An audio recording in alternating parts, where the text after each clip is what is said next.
Speaker for the dead. Speaker for the dead. Speaker for the dead. Hello, my friends. I am Brian, the Speaker for the Dead. Welcome to Speaking with the Speaker.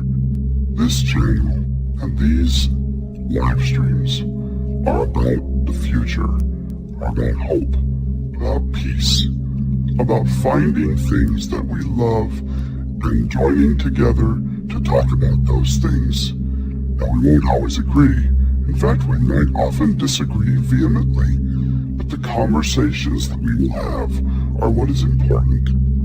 Join me, and together we can create and build a community where freedom of speech, life, happiness, and everything else that we yearn for as part of the human experience, we can join and have together.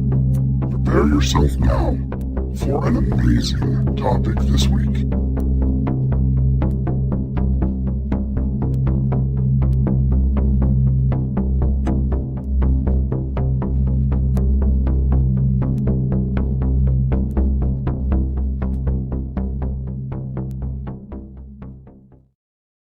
One ring to rule them all.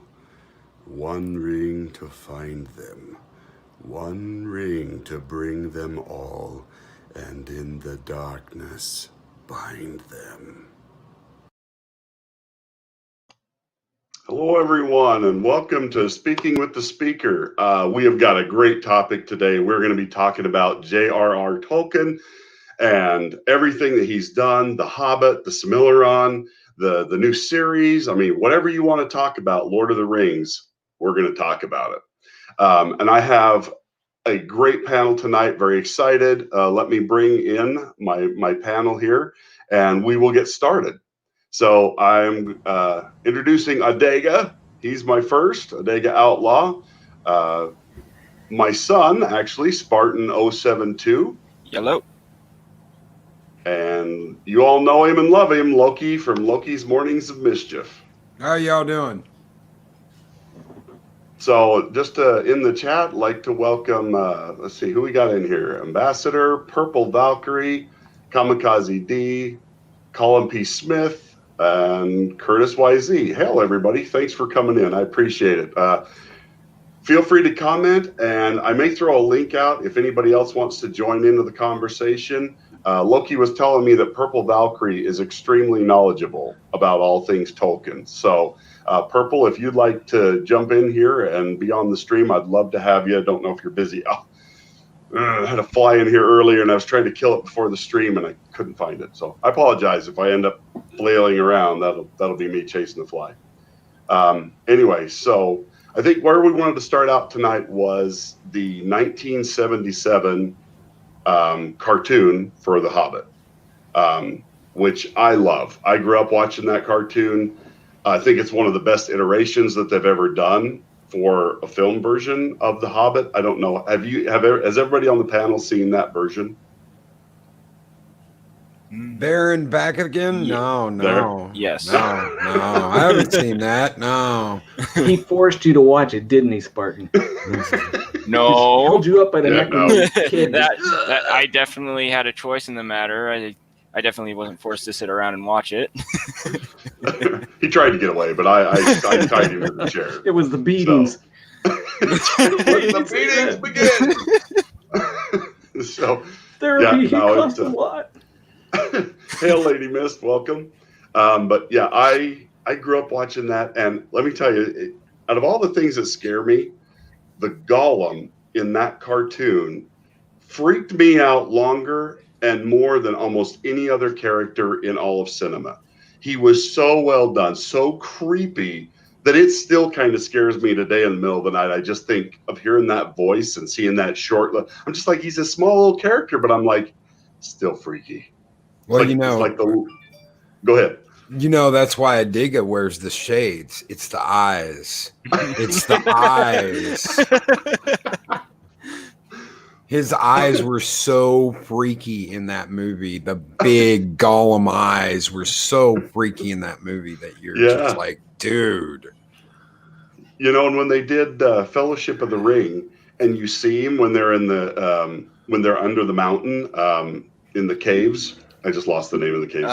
That's Moria. Moria. Yeah, when they're in Moria and Gollum comes up and you see his fingers and then you just see his eyes. I'm like, oh yeah, here we go. I was so excited. I'm just like, and then later on, I'm like, wait, what? He looks. It was like. It was kind of a letdown. I was like, he looks like just a shriveled old man with some hair on his head. Like, but I mean, he was still creepy, but that first view of him was so creepy. I'm just like, that's Gollum. That's so good. Perfect. But when he's talking in the water, that's when you get the eyes. You really get the eyes when he's talking to himself in the water. Yes. And his reflection, that's when nobody likes you. It's like you're like, dude. Yes, and I love those scenes, especially from that first movie, because I'm just like, it was just like having a piece of my childhood come out and just be like, oh, I'm freaked out, and yes, that's awesome. But that's the thing about CGI that I thought was really wonderful, at least about the movie, is oftentimes when they either in anime or cartoons or CGI and they try and make expressions of the face, they kind of come through. Mm-hmm. But, you know, they did the full suit with him and the facial expressions with the actual actor and his eye expressions, like Loki was saying, when he's looking down on the water and going from, you see him up here when he's the happy Gollum, and then there's the alter ego evil. It's just like boom, boom, boom. You catch those bits of dualism in him without any hesitation. You don't have to work in your mind through it. There it is. You can see it. Yes. Yeah. And Andy Serkis did such a good job with that voice. I mean, like I said, the one from my childhood will always be kind of the epitome for me, but I was just like, he did such a good job with that. I mean, it became like everybody's favorite thing to, you know, my precious, you know, I mean, it became like a meme about everything. And I'm just like, because he did it so well, you know, that everybody kind of wanted to emulate that. One of my wife's cousins, he's this total cowboy rancher guy that you never, ever expect. And he just cuts loose with that one night. And I looked over, I was like, who in the hell? I'm like, because he sounded just like Andy Serkis. And I was just like, that's crazy, dude. And to come out of a total cowboy just blew me. I'm like, you like those movies? And he's like, yeah. I'm like, okay, all right. I wasn't expecting that. So that was kind of fun. I mean, and that's what I love about Tolkien. It brings in all kinds of people. You don't have to be kind of stuck into one mode. You have to be a nerd or a geek to like Tolkien because it's just that good. It's just that cool. So the other thing, I mean, the cartoon for me, I loved the character Bard, Smaug, the guy that did the voice of Smaug, Daniel Boone, or what is his name here? Richard Boone, pardon me. He was in a lot of John Wayne films. And when I realized that that's who it was doing the voice of Smaug, I was like, this is the best thing ever. So, I mean, I don't know, the voice work for this, the guy that did the voice for Bilbo Baggins was Orson Bean. And I'm just like, such good casting for a cartoon made by the people that made Rudolph the Red-Nosed Reindeer and, you know, all those Christmas claymation films that they did. This is just unbelievable. So why don't for those of you who have seen it, kind of talk about what you like about what's your favorite stuff about the cartoon, and I'm gonna see if I can't get Purple Valkyrie in here. I got her. At least I think I do. Okay. The music and the songs, the stuff they did was great. The animation was great. The songs were great when you see Smaug for the first time. Of course, that was great. Even when you watch Return of the King, the animated Return of the King, they used the same art style, the same kind of music. It was the characters looked right. And they had just some of those wacky songs, like when the orcs are traveling and they're whipping. Where there's a whip, there's a way. Where there's a whip, we don't want to go to work today. Copyright, But yeah, dude, it's just it's so good. It was so good, and it was what we had. That was the only way to get there on screen at the time. They could have never done a movie like that back then. So it's what we had. Yeah, no, it's such a. And I agree with you. The songs, the Return of the King, some of the song, I did not like the way they used the ballad, or the bard, or whatever you want to call him, the singer through because he kept using that same refrain, Frodo and the Nine. I was just like, I wanted to gag him every time he started singing that. I'm like, please, Lord, stop that guy from singing. And I like him. Yarborough is his last. I can't remember. It's like Hans Yarborough is the guy that sings all the songs, or most of them. And I'm just like, dude, that's one you should have just left on the floor. That was not a good. Okay, let me bring Purple Valkyrie in. Hail, Purple Valkyrie. How are you doing tonight? Good evening. Thank you for having me on. Hello. Yeah. Good Absolutely. evening. Hello, Purple Valkyrie. Now I feel Loki. inadequate. There's a cute redhead in the channel. Everybody panic. All right. So. Oh my god. Oh my god. There's a girl in here. No, I'm so glad you could join us. I had no idea you were as big of a Tolkienite as the rest of us were. So I'm glad you could come.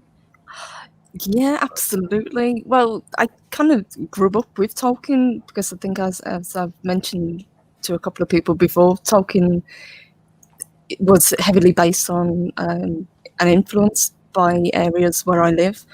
So a lot of that is seen in the books. Places like Moseley Bog, Sayre Hole, Mill, Perrot's Folly, which was the tower. Yeah, all these things he kind of drew inspiration from. Yeah, that's awesome. So what part of the UK are you from? If you don't have to give us a specific, but No, that's He's fine. coming over. we want your from- address. Give it out. Sorry. I'm from the Midlands. Oh, okay. Yeah. Awesome. So when I was there, I spent most of my time in Lower Wales and Devon and Plymouth and in that lower section of England, or England and Wales. Mhm. So I love the way, and I love that about Tolkien is that he really incorporated, or he wanted to create that back history for the UK, a fanciful dragons and wizards and goblins world, with the UK in mind, and that's one of the things I loved about him. Hello, Eris, pardon me, Eris of Chaos, welcome. You've also got Samantha Joe. And Samantha Joe just popped in here. Another redhead. Yes. Why is Samantha here? She hates Lord of the Rings, even though she's never read or saw or. Oh. Just. Ooh. What? Oh. Gauntlet has been thrown. Cancel Sammy. She knew it was going to come when she stepped on. No. Well, maybe someday through all of our excitement, she'll be like, fine, just shut up and I'll watch it. Wait. No, but You notice she has red hair. Chances of you being correct, overcoming that stubbornness, I don't think so. hey, I know it doesn't show because I shaved it all off, but I actually have red hair too. My facial hair, when it grows out, all red. So I mean, if I can do it, Sammy, you can do it. You can do it. You can do it. She's going to kill me. You can do it. So no, but guys, but yeah, I don't know, Tolkien. So let's go back and start where it all began. Let's go back to the books here for a minute. When was the first time you got introduced to the books, The Hobbit, or which one was your first? Which one did you pick up first? I think I got introduced to The Hobbit when the first movie was gonna come out, and you said, "I'll take you to the movies to watch it if you read the book." I'm like, okay. So didn't have to twist his arm much. Nope. But because I wanted him to see the books, I wanted him to see the real thing, or read the real thing before he saw what Hollywood was going to do. And I'm glad I did now. Yeah. But Adega, what was your first experience? I'm still waiting for that one. Here, I thought we were talking about the movies, and you're putting me on the spit and rotating it slow. 'Cause I never read the books. Oh, that's okay. Painful. Cancel okay. Adega. Oh, yeah. Now you've got something on him, Sammy Joe. So, I mean, just drill him every time he says anything. So The hypocrisy, I know.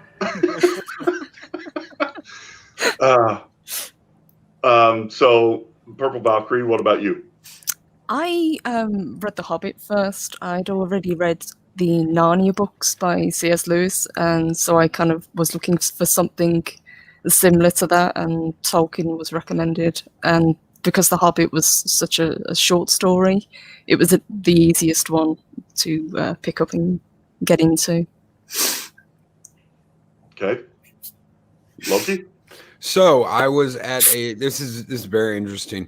I was at a school book fair, and the picture you have up in your background right now is the picture that is on the illustrated version of the Hobbit book, which I still have from the 80s in my closet right now in one of my You totes. bastard. I'll take a picture of it. I've got to pull everything out of there because I got to find some shit in there. Anyway, so third grade, I got that.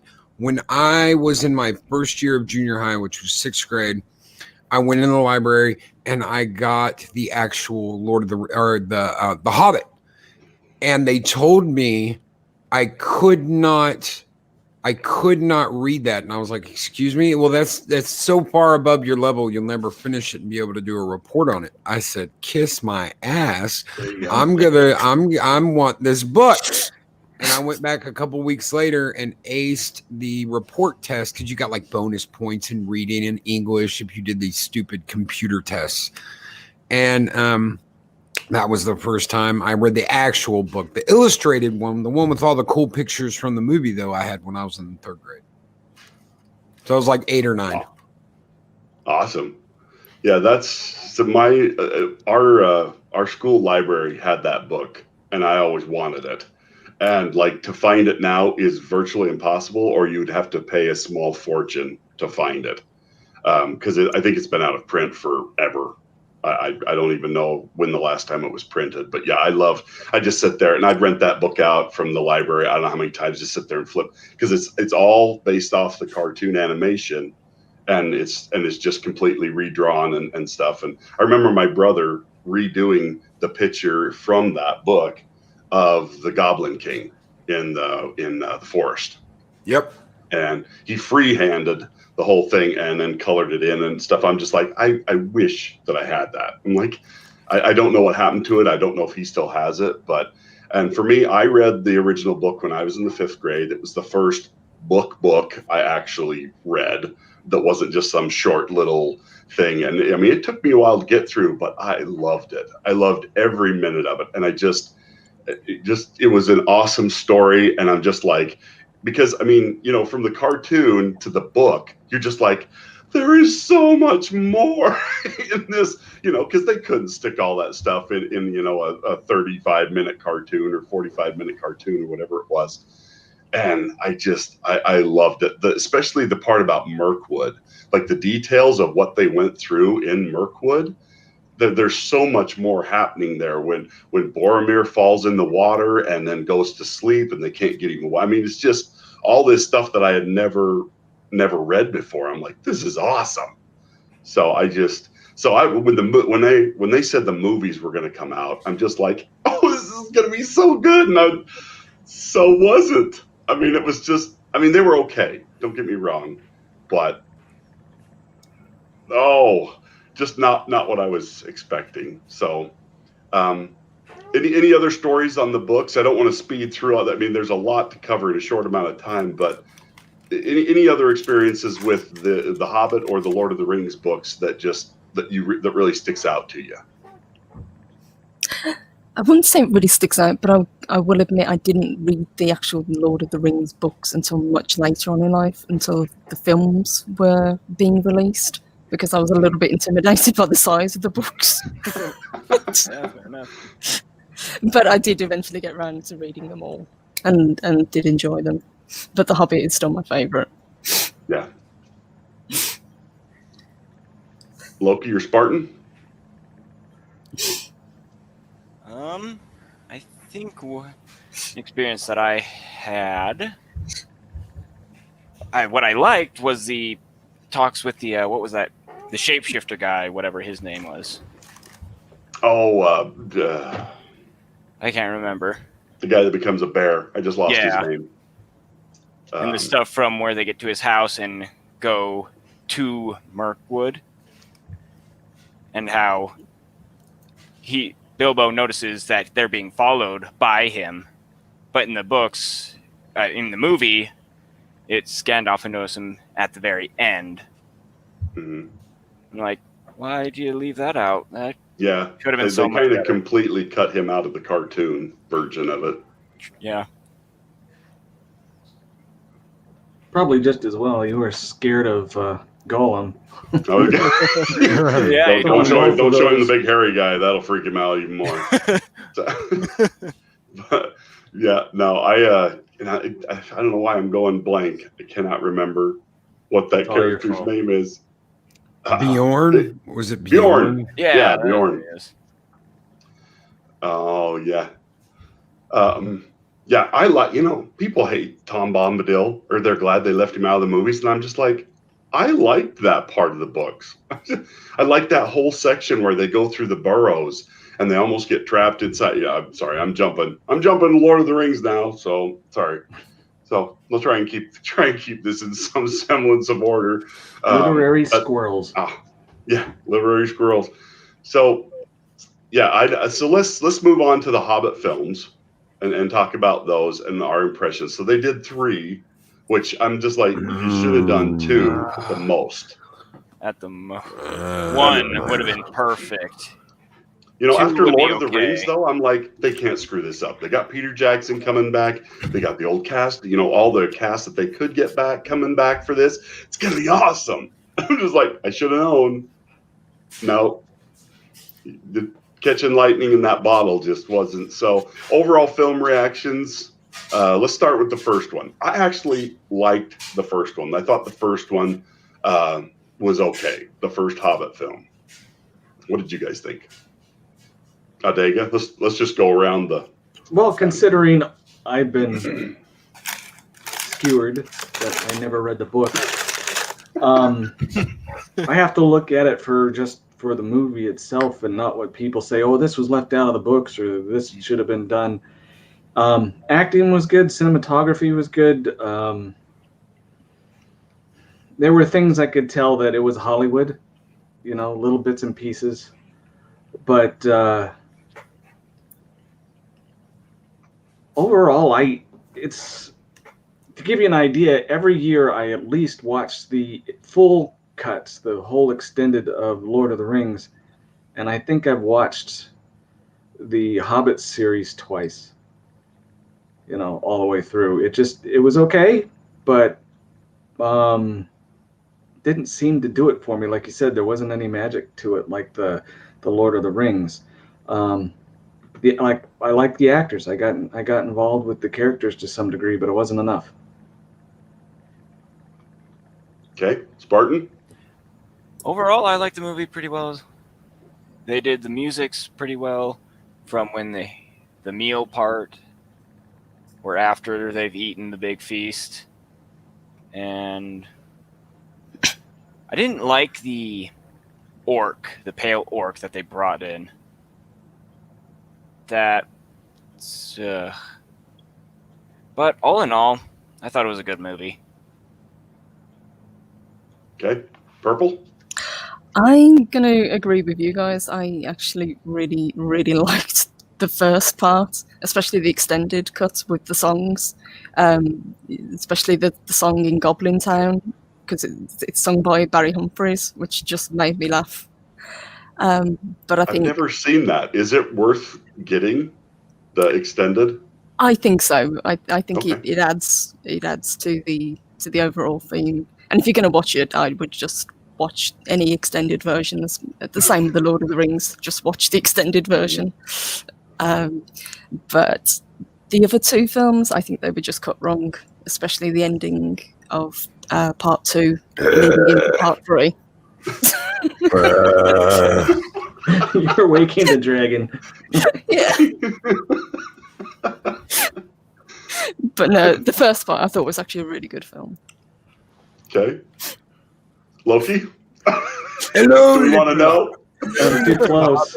Let's I have to move smoke away. some pipe weed, and I'm going on an adventure. Absolutely wonderful movie. Absolutely wonderful movie. I love the first movie. The extended cut is even better. Listening to the dwarves sing the Misty Mountain. Oh, I That was love awesome. that I love song that. That so was awesome. much. I mean, There was a I had group on that Twitter like, that did that too, and oh yeah, it's a great song. I had that. See, I didn't think they'd be able playing to top the cartoon version, but I'm like, that's just as good. I had that playing when my computer would boot up. It'd be doom, doom, doom, doom, doom, doom, doom, doom, doom. Copyright. But yeah, I would have that play every time my computer booted up. It was awesome. It was an awesome part one. And then we got to part two. And I'll tell you about that when you talk about part two, because I have an interesting story about that. How I embarrassed the shit out of the person who went to see it with me. Oh, I'm ready. Okay, we got to hurry and get to the second part because I want to hear the story. But so like I said, I liked it, but there were parts of it that, like Spartan said, the introduction of the white orc and some of that stuff. I was just like, I towards the end, or about the last third, I felt like, are they trying to go back and fit in all the crap they couldn't get into the Lord of the Rings movie? I mean, I was just like, where? I mean, I know that stuff's a part of the history, but it was like they were, like they were feeding it in all wrong and just trying to pad out the movie. And that was just like, but I could overlook that because in the first one, they kept that to a minimum. And like you guys are saying, the songs, I've never seen the extended version. I've only got to see the original. And after the other two, it just kind of put me off the film, so I never went back to them. But the that song where the dwarves sing in Bilbo's house, like I said, I didn't think, I was just like, I was ready to hate it because I'm like, they can't possibly top the songs from the original, from the 77 cartoon, because they were really well done, I thought, especially the Goblin Town one and all that. But wow. I ended up going to buy that song on iTunes almost immediately. I'm like, that's just too good to not have that wherever I want it, kind of a thing. But yeah, so I mean, I did. I liked the first one, and it put me in a good frame of mind. I thought, all right, they're starting strong. This is going to work. Okay, and let's move on to the second one, and we're going to reverse the order here and go backwards so Loki can tell us the story. So Loki, go ahead and start, and then we'll go Purple, Spartan, Adega, and then back to me for number two. I liked it. I loved the scenes with Smaug. I was rolling in this movie. I was like, yes, we're gonna get Smaug. And they hit him with the gold, the liquid gold, and he flies off, and he's gonna go burn down Lake Town. I am death. And then Bilbo's like, dear God. And can I curse? Is that okay? Can I curse, or should I just keep cursing? Okay. It's okay. So, for this stream, we'll allow it. This is a rated R stream for those of you who don't. Bilbo says, dear God, what have we done? And it cuts to black. And I say, no. And then the credits roll, and I get up out of my seat in the theater, and I said, fuck you, Peter Jackson! You motherfuckers! And everybody and my face sinking into her chair like, oh my God. And I'm just like, fuck that! Fuck you! You son of a bitches! Oh, dude, I was so pissed because I know what's coming. Battle of Five Armies is coming. Why the hell do Yeah. you need the Battle of Lake Town and the Battle of Five Armies in the same movie? You just screwed us out of something that could have ended epically with the dragon going into the lake, and then boom, it could have ended right there. But no, you had to have two big battles in the last movie, bastards. That's why I want to go to the movies with him. I would also like to I want point to out see the that popcorn fly and everyone looking at him. And that they also did that battle in the mines with the dwarves running around and stuff before they poured the molten gold on Smaug. Yep. Mm. They could have cut that out completely.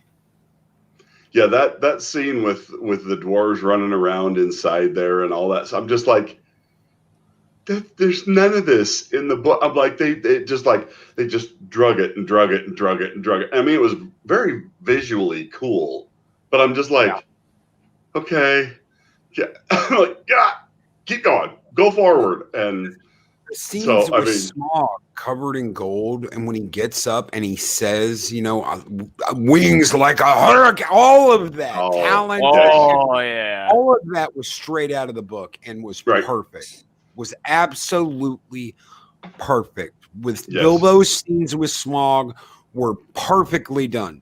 Everything else, Mhm. big double bird to Peter Jackson and whoever the hell decided to cut the end of it off like that. Okay, Purple. Or do you have anything else, Loki? No, I'm good. Okay. you got They got it all out. I got it all out in one shot. Okay, Purple. It's gonna be hard to follow that, but give us some efforts. Let's go. No, just Yeah, I didn't quite have that visceral a reaction to it. But I agree, an extra 10-15 minutes on the end of that film, and it could have been epic. To finish with the dragon and the fight over Lake Town would have been amazing.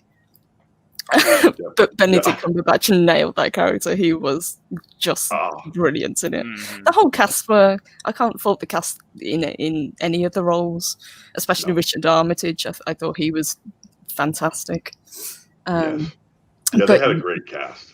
they really did. But you're right, it just went on and on and on, and you're thinking, come on, get to the point. The whole point of this is supposed to be the battle at Lake Town, and it doesn't happen. It's Yeah. like, No. what the hell? I'll admit I didn't have Loki's reaction, but I felt that. I'm a little bit too, I don't know, inverted to actually pull a full. I might try that now. I may feel better after films if I started doing when you're that. tall Just enough, be you like, can get away with it. why the hell did I pay for this? So Yeah. all right, Spartan, what did you think? Overall, not terrible movie. It could have been worse, but it could have been better. I did kind of like the beginning part a little bit, where Gandalf and Thorin meet in the tavern, and then it cuts to Bilbo looking over that edge, looking for the goblins that are chasing him, or the orcs. But then you get to the running around part that I mentioned, and they get locked in this room and some inspiring speech, and then go running off to pour gold on Smaug. But yeah, the parts where between Bilbo and Smaug were really well done. I have to agree on that. Yeah, Benedict was the perfect choice for the voice of Smaug, and in the some of the Blu-rays I saw, you actually got to watch him act out the part, because they put him in a blue suit and everything and used him to help the animators figure out how to move him as he was doing the lines, which I thought was pretty cool. Because I guess he's a method guy. He gets right in there and just... That would be kind of funny to watch. So let's just pause for a second here. We had some people pop in I want to say hello to. Superhero Reviews, welcome. I think I said Curtis Wise. Curtis is here. Darth Hastur popped in. Let's see who else I've missed before we keep going. We've had a couple people pop in. Vegas SYN 333 has popped in. Welcome. Glad to see you guys. I think that catches us up in the chat. Just want to make sure everybody who's saying something gets recognized. So, Adega, what did you think about the second movie, The Hobbit film? Well, now that the dragon scene ended real quick, it was boring for me. Beautiful scenery. I could tell that the book would have been good, but it was one of those things where, I like it when you watch a movie and you have a hard time figuring out the director. But if you can watch the movie and without reading the books, and I know where everything's going, it was, like I said, I watched it twice just to make sure that, it's there. I do like the elves in this story, how they presented the elves, how the Elven King and his giant elk that he rode, and him being such a snob. You don't see elves like that too often. I thought that was interesting, but it was okay for me. I'm being harsh, but that's the way it was. Well, there's three different sets of elves in Right. Lord of the Rings. You've got Right, I knew that. Yeah, okay. So be quiet. No. Yeah. I know my elf, damn it. I dare anyone else to do that with him. I'm going to pay for it later anyway. Yeah. Oh my God. No, so you see, the only thing I really struggled with in this film was the over lengthened scene with Smaug in the end. It looks great, but it went on far too long that they should have cut some of that out. And then the goblins. The way they portrayed the goblins was just, because I'm looking at the ones from the 77 cartoon. I'm like, those are scarier and more intimidating than the live action ones you created. Now, like the orcs and the stuff from the Lord of the Rings, those guys were freaky. Those guys were scary. I mean, you felt like when they fell down into the goblin caves, I felt like they fell into a colony of lepers. I'm like, what the hell is this? I'm like, they're all short and a little shriveled and running. I'm just like, and then the Goblin King. I was like, what the hell is that? I'm like, this fat, sloppy. I didn't realize he was supposed to be scary Goblin King. I thought this was the comic relief part of the movie. Yeah. I really did. No, that's supposed to be like a very freaky time in the book and stuff where, I mean, they're running for their lives. It talks about the goblins slipping on silent shoes so they could overtake them in the dark. Gandalf appears, slays the king of the goblins. And in the cartoon, it is done really well. Like you just see the sword up in the air and then wham, and it just goes through and he's gone. Don't forget what he said. Banana peels and Acme anvils, that's just Don't forget what the Goblin King says, though, because I quoted that over and over when me and my friends would watch Lord of the Rings. I know that sword. It's Glamdrick, the Bowhammer. And then that was. It's like, could you screw that up? They got it right in the cartoon. I'm like, that whole goblin sequence just irritated me. I'm like, you did it so well in Lord of the Rings. How did you screw this up? I'm like, they should have been bigger and more intimidating. And I don't know. I really struggled with that part of this film. I did kind of like that you got to see the fight sequence on the way out, because in the animated version, you hear that they had to fight their way out, but in this one, you kind of get to see it. I do wish that they had looked more intimidating and frightening creatures, but yeah, no, and I agree. Getting to see them have to fight their way out of the mountains was pretty cool. But I mean, there was a lot of like Adega said, there's a lot of like, all right, why are they dropping anvils and why are there cartoon birds and stars flying around their heads? And I'm just like, this is dumb. This should be a scarier than hell part of this movie, and it just wasn't. And I'm like, they really messed that up. And you're about to get introduced to Gollum. I'm like, it should go from scary, creepy to just like unbelievably scary, creepy, because he's talking about eating him, through this part of the film. I don't know.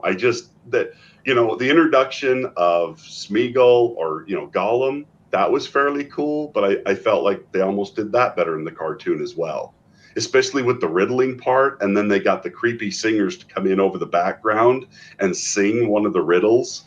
It's just, it raises the hair on my arm still when I watch the cartoon. They did that so well. And in this, I'm just like, all right. I don't know. I struggle. I don't want to crap on this too much because there were some good parts in this, like where Gandalf goes to the burrows and does, and they start finding some of that stuff out. But like I said, some of that fit more into the Lord of the Rings than should have been done in the Hobbit, because they did not know that the necromancer was I can't say Sauron until the very, very, very end of The Hobbit. Then they realize, not midway through, they realize after they've chased him out of Guldur or whatever, those ruins. Well, also Colin P. Smith brought up that there was no interspecies elf dwarf romance in the story. Dude, Legolas and that chick weren't even in the book. No, they added them in because they wanted more women characters in the films.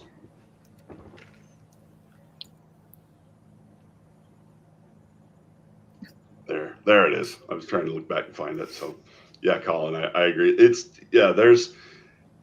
Like I said, it just felt like they padded this with so much stuff to try and stretch it to 3 films because they thought money. And that's when I really felt like they just did this for a cash grab. They got the rights. They went through all this rigmarole because, like 3 different groups of people held the rights for this film. And so like they had to go through a lot of hoops to get everybody on board to agree to let this be made. And I'm just like, and then this is what, and I'm just like, did they have to promise them 3 films so that they'd make loads of money, or what possessed them to go down that road? It was supposed to be 2. When they started filming, it was 2 movies. And it wasn't until they finished the first movie that they extended that into 3 movies. Mm-hmm. And at one point, Guillermo del Toro was attached to direct. And I think he wanted to keep it as 2 films.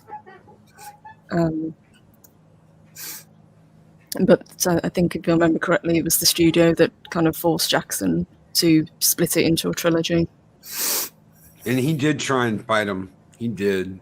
I remember hearing that he might be removed from the project, but of course he was able to do it. It's just he was fighting for 2 films too.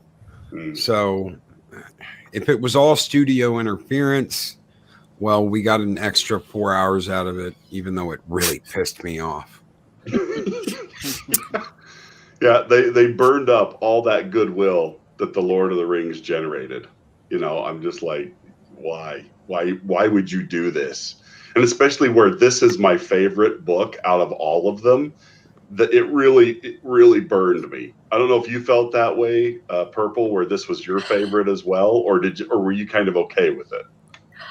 I kind of felt it was unnecessary. I mean, the book itself is only about 230 odd pages, so I'm thinking this is a heck of a lot of padding they've done.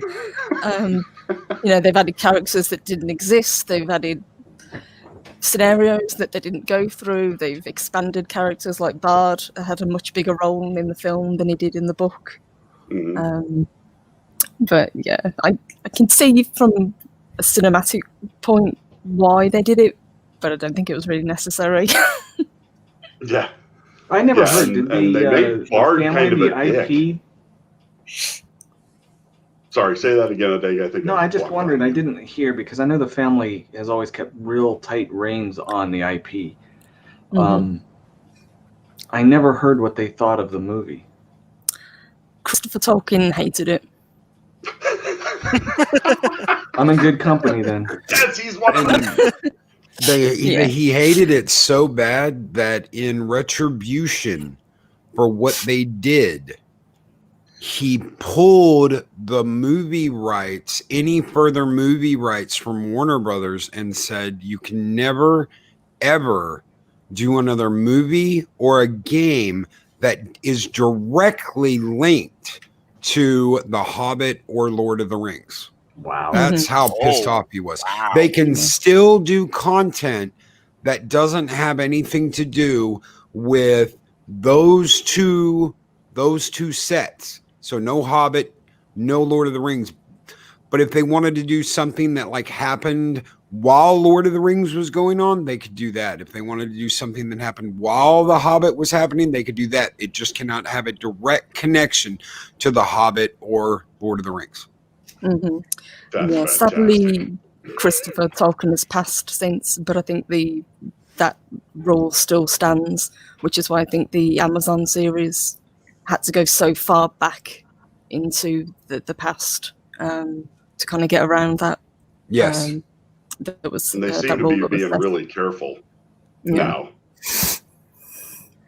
I should hope so. Because that's what I've heard. Like they keep coming back in the Tolkien estates, just like, no, or you're not doing that. And so they keep trying to put more female characters in. They keep trying to do all these different things. And the Tolkien estate's just like, no, you're not, you're not Hollywoodizing this any further. And maybe that's wise because they learned their lesson on The Hobbit. But yeah, it's, I don't know. So let's move on to the third film. The last one, and just we'll go the same way again. We'll start at Loki and go backwards to get everybody's feelings on it. To me, the best part of that movie is when the dwarves show up while the battle is just commencing, and you've got I'm trying to remember his name. It's Billy Connolly. Yes, Billy Yeah. Connolly. And you forgot about the twirly whirlies. Oh, yes. I was like, yes, this is how dwarves fight elves, with the twirly whirlies. How are you going to get past the elven archers? And he's like, you forgot about the twirly whirlies. And he's like riding that boar. And you're just like, yes, you little princess, you elven princess. The perfect animosity between the dwarves and the elves is all represented right there. This is why they don't get along. This is why Legolas has such a problem with Gimli at the beginning. No one trusts an elf, you know. And it was perfect. I don't like the fact that they CGI'd the orcs. I didn't like the way they did the white orc and all that shit.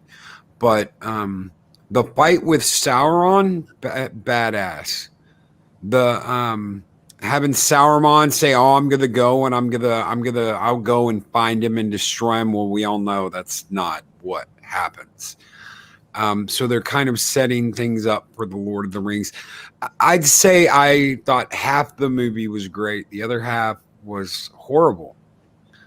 I liked Legolas's relationship with his father. I like seeing him fight, like Adega said, on that big moose. He's on that big elk, that big elk, and riding that into battle, and the way his swordsmanship and all of that. I thought that, like I said, half the movie was good, half the movie I really didn't give a shit. But through the whole thing, the guy who played Bilbo, absolutely wonderful. The dwarves, I heard people say, well, I never could remember who was who. Well, the names are so similar. It's not just who's who. It's the names are so similar. Billy, Keely, and Wheelie. And you're like, okay. And Bomba. Who the hell is gonna forget Bomber? He's the big fat one. He's the big fat one. I could keep track of who is who, but I like I said, I'm 50-50 with that. The last one. You get the battle with Smaug. Of course, I'm pissed off of that as the movie starts. Motherfucker should have been in the last one. They should have done it better, I think. Yeah. But all in that all, whole thing with trying to get the big bow, I'm like, I didn't remember that being No. some big weapon of I'm like, it's supposed to just be a really special, powerful arrow. Yeah, it's a black like, arrow. Yeah, Not to from mention a regular bow. And so I'm just like, what was that all about? I'm like, did I miss something when I read the books? I'm like, I don't get that. I don't remember that. They No, also I don't think anybody else forgot did about either. it too. It wasn't like that. He just had a bow. Bard had a bow, and he had the black arrow that had been passed down, and he talks to it. You know, you've never failed me. Hit your mark. And the thrush talks to him. You know, and tells him about the spot. Mm-hmm. Yeah. Oh, they cut out the thrash. They cut out the thrush was in the movie. The thrush was in the movie. It just didn't tell Bard. Yeah, it didn't tell Bard. I know. I always like that in Lord of the Rings when Gandalf's talking to the mob. And he's whispering, and he lets it go and it flies off.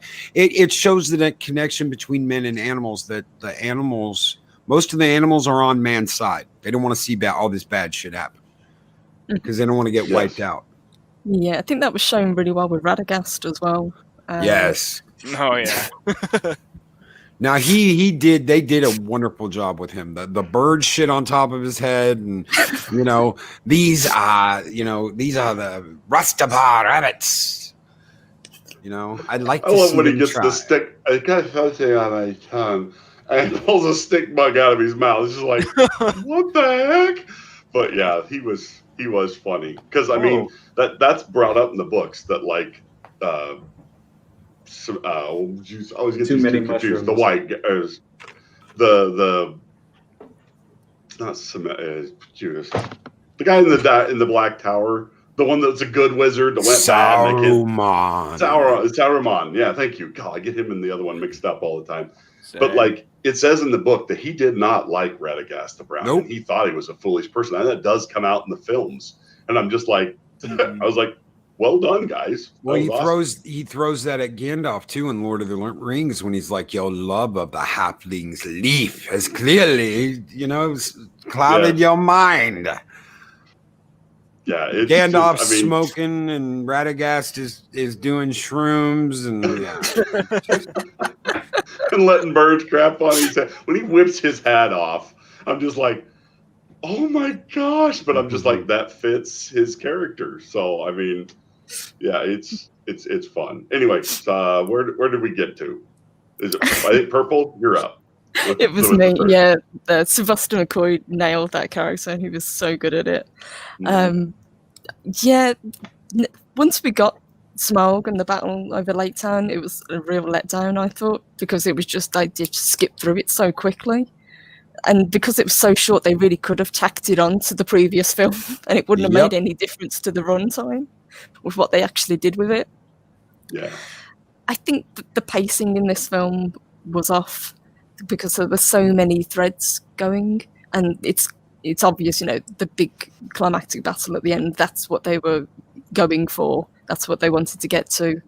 But there were so many kind of different things that they had to tie in before they could get to it. I think some of it felt very rushed, and others they kind of dragged it out for far too long. But I like the battle scenes, but at the same time, I think it could have been done better. I think it was too over the top, especially with the big worms that they brought in. The big tunneling things. I thought that just kind of looked ridiculous. Yes. Thank you for saying that. Okay, Spartan, what do you think about the third film? Where do I begin? Go from the worst and get to the good. Leave on a positive note. I think the thing I disliked the most about this film was the Bard putting the shattered both limbs into that side of the tower and then using his son as a crossbow holder part. I'm like, what the frick are you doing? Just use a bow, for pity's sake. Yeah. Then how organized the orcs were in the fighting.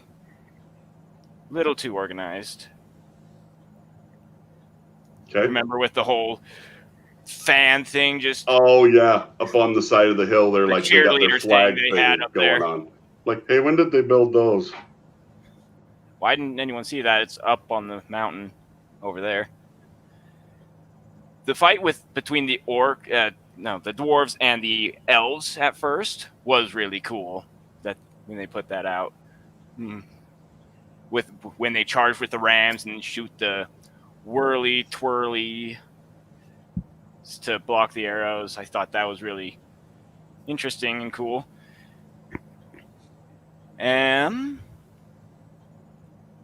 I also liked when they cut the Thorn and company charge out the gate. Oh yeah, that's When true. I forgot about that part. Is it Bumber? He blows the horn. Yeah. And then the bell comes tolling down. Swings back after breaking the rocks, and they all charge out. Yeah, that is a great scene, and it rallies the dwarves outside because they're they're getting beaten at this point, and then they see the king come running out. Yeah, that is a great scene. Yeah, the fights in this are amazing. Everything else is a little lackluster, I'm afraid.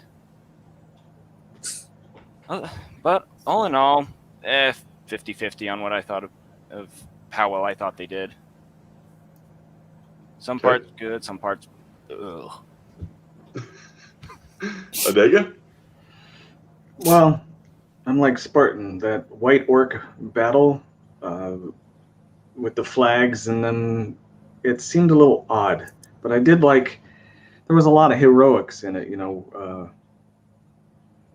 that part really held me. I always like to see the heroic endings, though it just didn't feel right to me, It was, out of the three, I liked it the best simply because, like you guys said, Radagast and the Dwarf Army. Those made the movie for me. And, battle scenes, if they're done right, I really enjoy them. And when they went off to go get the orc leader, whether or not that was in the book, I don't know, but there was a lot of it I did like. Seeing the death of the king, I thought that was pretty cool. And I know that from what people say, the elf and the dwarf relationship wasn't in the books, but having not read the books, I thought that was kind of a cool moment. So I gotta probably be the only one that agrees with that, or actually enjoyed that part. Not at all. Not at all. I No. liked it, even though it wasn't in the book. I liked it, even though it wasn't in the books. Yep, I agree. I thought it was interesting. And then the two characters, the two actors you felt like there was chemistry between those two actors and Yes. stuff, like, so it made it work. And so even though it wasn't in the book, it was just like, yeah, I can buy it. Felt like they You connected. did it so well. So yeah, I agree with you on that. But like I said, out of the Tolkien movies, that series was C. The whole thing all together, it was a C series for me. I hold to it simply because it's part of Lord of the Rings story. But other than that, it's something that sits on the shelf for me now. I don't go back to it. Yeah. That's how I kind of am about this. The battle scenes, and I know I go back to this a lot, but the 77 cartoon, I felt, did the battle scenes better than this did. Because it kind of, and it's funny because they're dots, like they're like these little dots running around on the field and stuff. I mean, it's really vague stuff, but like it's like when the eagles come in and stuff. I mean, because like the humans and the elves and the dwarves are all fighting, and then the goblins come in kind of as a surprise. Now, in this film, that's not how it's portrayed because they've been being chased by this white goblin or this white orc the whole time. But I mean, that's not how it was supposed to happen. The goblins were supposed to come in as a surprise. The orcs and goblins were supposed to come in, and that's how it's portrayed in the 77 cartoon. And in this, it just, like, it didn't feel as big in scope to me as I don't know if anybody else felt that way. It's like, it was cool, but I'm like, this does not feel like a battle of 5 armies. This just feels like a ragtag group of people just mixing it up. So I kind of struggled with that. And then the worms, like Purple Valkyrie said, I'm like, this isn't Dune. What the hell are they talking about? Somebody else said that in chat, and I love that comment. I think it was Colin P. Smith that said it. But I was just like, oh, come on. And so it just, there was a lot of stuff. I'm just like, you guys had the chance to, I mean, in Fellowship of the Ring, at the very beginning, when you see that big fight between the last alliance of men and elves and the forces of Mordor, that's what I imagined this was going to be. It was just massive armies going at each other and stuff, and just epic scale and real. I mean, and it didn't feel like that for me. I'm like, that's what pulled me into the Lord of the Rings. They had me from the opening sequence. I mean, I was just blown away by that film. And in this, I'm just like, I was waiting for that feeling, and it never came. I'm just like, I'm like, come on. This is supposed to be like the coolest battle scene in this entire book, and I didn't feel it. So I don't know. And like I said, I think part of my problem, and I do want to say this is probably a lot on me, is that I have really high expectations for The Hobbit. So I don't know if they could have met them and stuff. But I mean, they could have got closer. Yeah, they could have got closer. They could have done this way better than they did and stuff. And that's, so I mean, I don't just mean to trash on it, but this one holds a really special place in my heart. So I was really hoping they were shooting for the moon with this, and I feel like they lit a bottle rocket. So I'd also like to. Oh, go ahead. Go ahead. Nope. I'd also like to point out the human army, quote unquote, was like just a bunch of farmers with sticks. It was like, where's the army? Where's the men in plated armor and stuff? Like, what? Where is the army?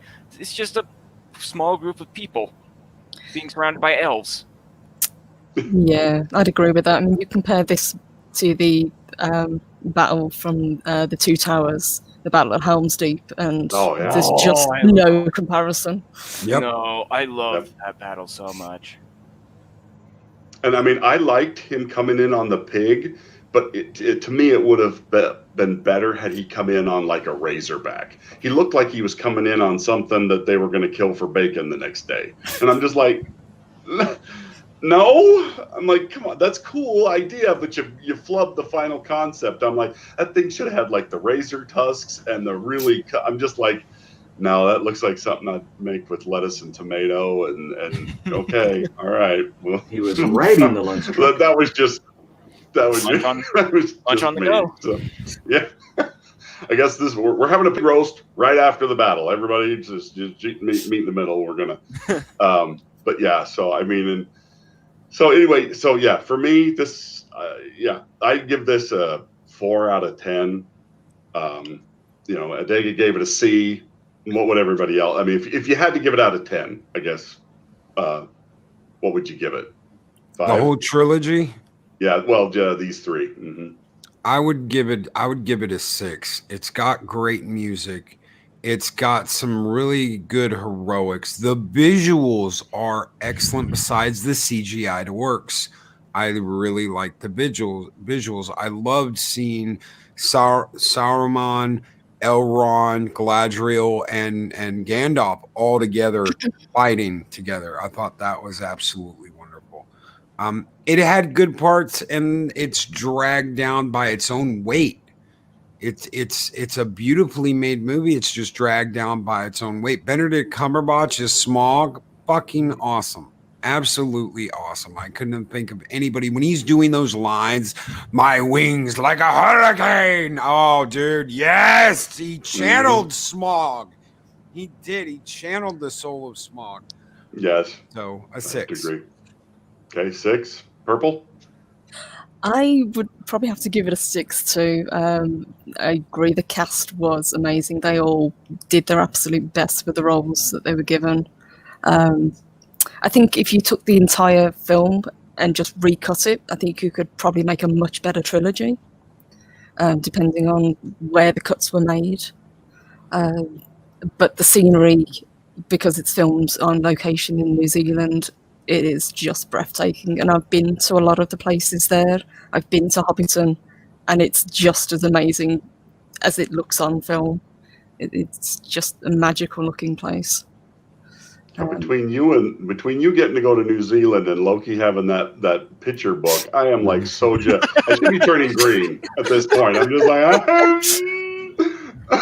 you should see the tapestry I have in my bedroom. I've got a huge.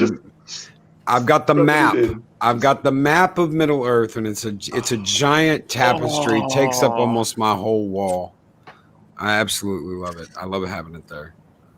Oh yeah, see, I'm probably being a little hard on these films when I give them that. But like I'm like with you guys, I love the cast, the visuals were really good, and stuff. But it was just the stretching it out and the story, and the way they tried to push too much into a story that wasn't there, and it just pulled everything down for me. Where I'm just like Adega, I'm like I don't even go back and watch it now.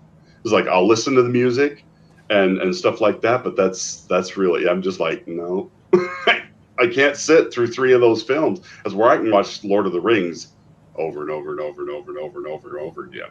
So, but yeah. So, okay. Let's see. How long have we been? I don't know. We're a little late, but if you guys are okay, we'll keep going. Yeah.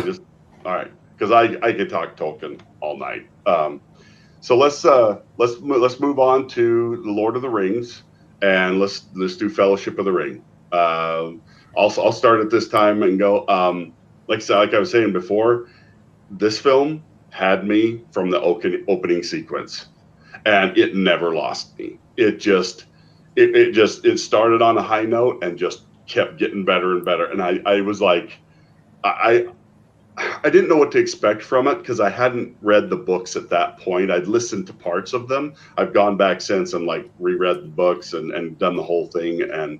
But Galadriel speaking over, telling about the history, quoting from directly from the books, and just telling that backstory and the music that it sucked me in, and I kind of lost it. I'm just like, oh, this is the best thing. I was just like trembling like through the whole, like having a nerdgasm the whole time that movie was playing, because it had been a while since I'd seen a film that really pulled it off that well.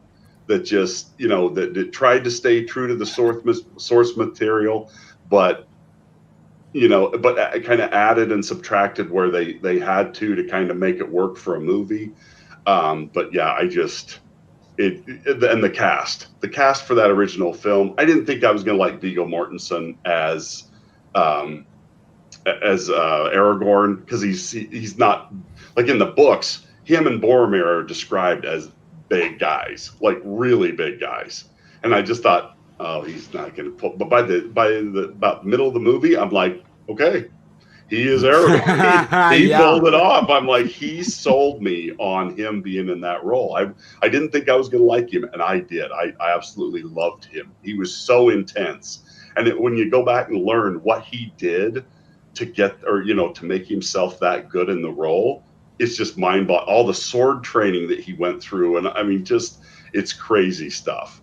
But yeah, the cast was fantastic, and I'm sorry, I'll stop talking and let you guys start talking.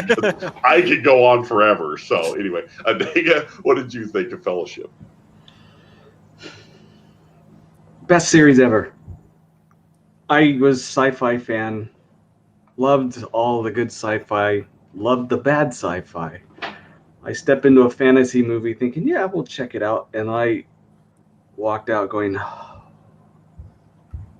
my life is now complete. I have seen the vision of fantasy.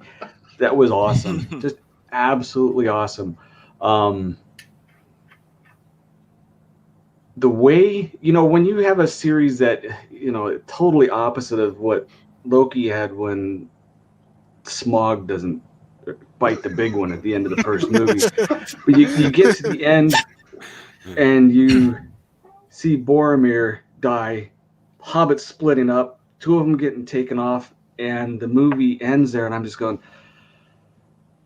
my life will not be complete until I see the end of this. It was the setting, New Zealand, I gained a love for that.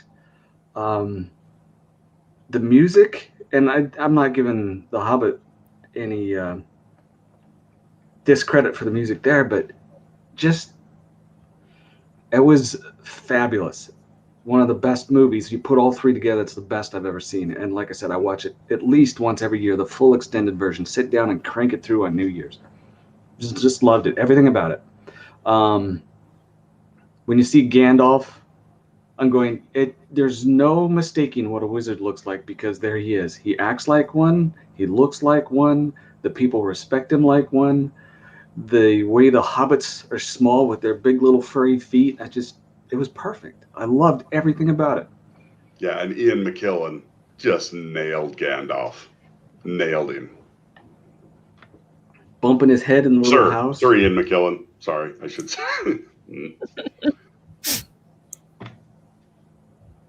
That's it. I can go to every scene and say, yeah, love that. Loved that. Loved it when they were in whatever. I can't remember the name of the elf, when they're all debating over the ring, who's going to take it. You know, they did the cinema, because Gimli, we all know, is up here, and they made him look down here, and I just go, that is so cool. They did such a good job. Loved everything about it. Yes. Spartan? I liked it pretty well as well.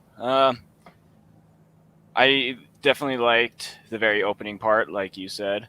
Really action-packed and really good music. But I also did like the part where you first meet Frodo and Gandalf, where he's like, "You're late. A wizard is never late. He arrives exactly when he intends to." And then I think I felt some parts were a little slow at times, but I can't think of it off the top of my head for whatever reason. What parts?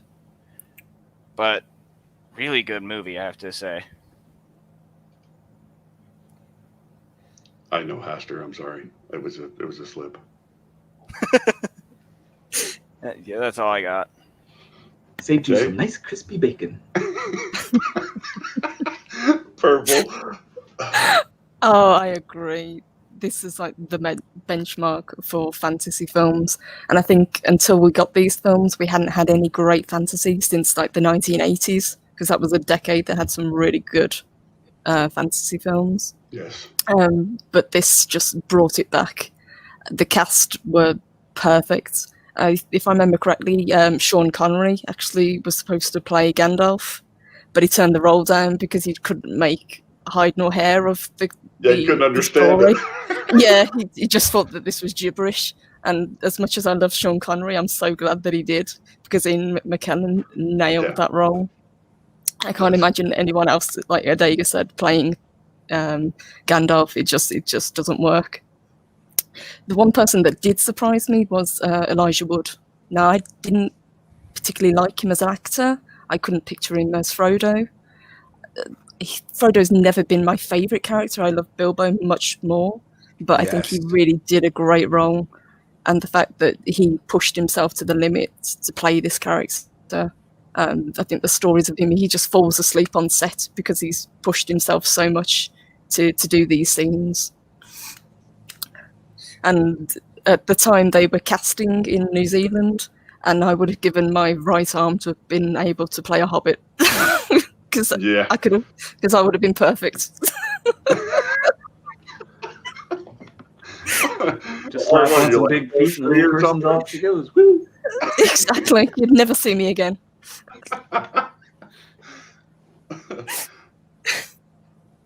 All right, Adega, or either Adega, Loki. Sorry, I can't believe you guys are gonna make me do this. Am I the only like Tolkien snob on this panel? Am I gonna have to be the snobby one? At the beginning of this movie, I was very disappointed. At the very beginning, Galadriel is supposed to know everything about these rings, and they get it wrong. They got it wrong. Sauron did not make the 9 rings. Sauron did not make the 7 rings for the dwarves. Sauron did not make the elven rings. Sauron made the 1 ring. It's the only ring he made. Celebrimbor, with Sauron's assistance, made the 9, made the 7, and then in secret, Celebrimbor went and made 3 rings, 3 very special rings without Sauron's influence. And those are the 3 elven rings. Now, all of those rings were, all of those rings were supposed to go to the elves. All of them. What Sauron wanted to do was take over the elves and use them to control Middle Earth. That was his original plan. Make these rings, give them to the highest of the highborn elves, and control them with his influence of the 1 ring. That did not work. He captured Celebrimbor. He tortured him for the location of the rings. And when he got the rings back, that's when he said, screw it. I'm going to give the 9 to men, the 7 to the dwarves. The elves have these 3 rings, and it really pisses me off that I don't have more control over these 3 rings. So I want them. That way I can tamper with them and inject some of myself into them. So at the beginning of the movie, I'm like, guys, that is not the way it is. But everything after that, pure fucking gold, 9 out of 10. I felt like the only snob there that knew what the hell was the truth was. It was like, guys, you have all of his content to pull from. He did not make 9 rings for the men. He did not make 7 rings for the dwarves. He made all of these for the elves. And when that plan didn't work, he went to plan B. And that was to trick men, to trick the dwarves, and to use them to annihilate the elves and take control of Middle Earth. But everything after that, pure gold. No, I agree. They did get the history wrong. I smell a stinker. I didn't know that. And I didn't know all of that, but I did know that he had never touched the elven rings. Like, he had never laid hands or had any influence over them. But yeah, I was just, at that point, I'm like, okay, I'm just gonna let this go because they're doing it really cool. They did, and I love the battle. I love the battle that leads into with men and elves. I love all of it. I was just the nitpicker, and none of my friends had read the books. They didn't know anything about Tolkien. They just saw the movies, and they're like, "Well, what happened?" And I'm like, "Well, this is what happened, and this is why." And they were like, "Well, don't tell us about the next movies." I was like, "I wish I'd never read the books. That way, I could just see this for the first time, like y'all are, and not know what the hell is going to happen." And there is a subway in New York, and spray painted in red. They've never gotten rid of this. Spray painted in red in the subway in New York, it says Frodo lives. And that has stood the test of time. They've never erased it. And that was before the movies came out. So that was someone who read the books that was like, haha, I'm going to ruin everything for you, you bastards. Frodo lives in big red bold letters on the walls of the subway underneath New York. So what's like, does anybody have any favorite moments? I mean, it's hard for this film, but is there any because I mean, for me, it's like, yes, the entire thing. I loved it. I love the entire moment, from moment to moment to moment. I mean, I love when they're being chased by the Black Riders.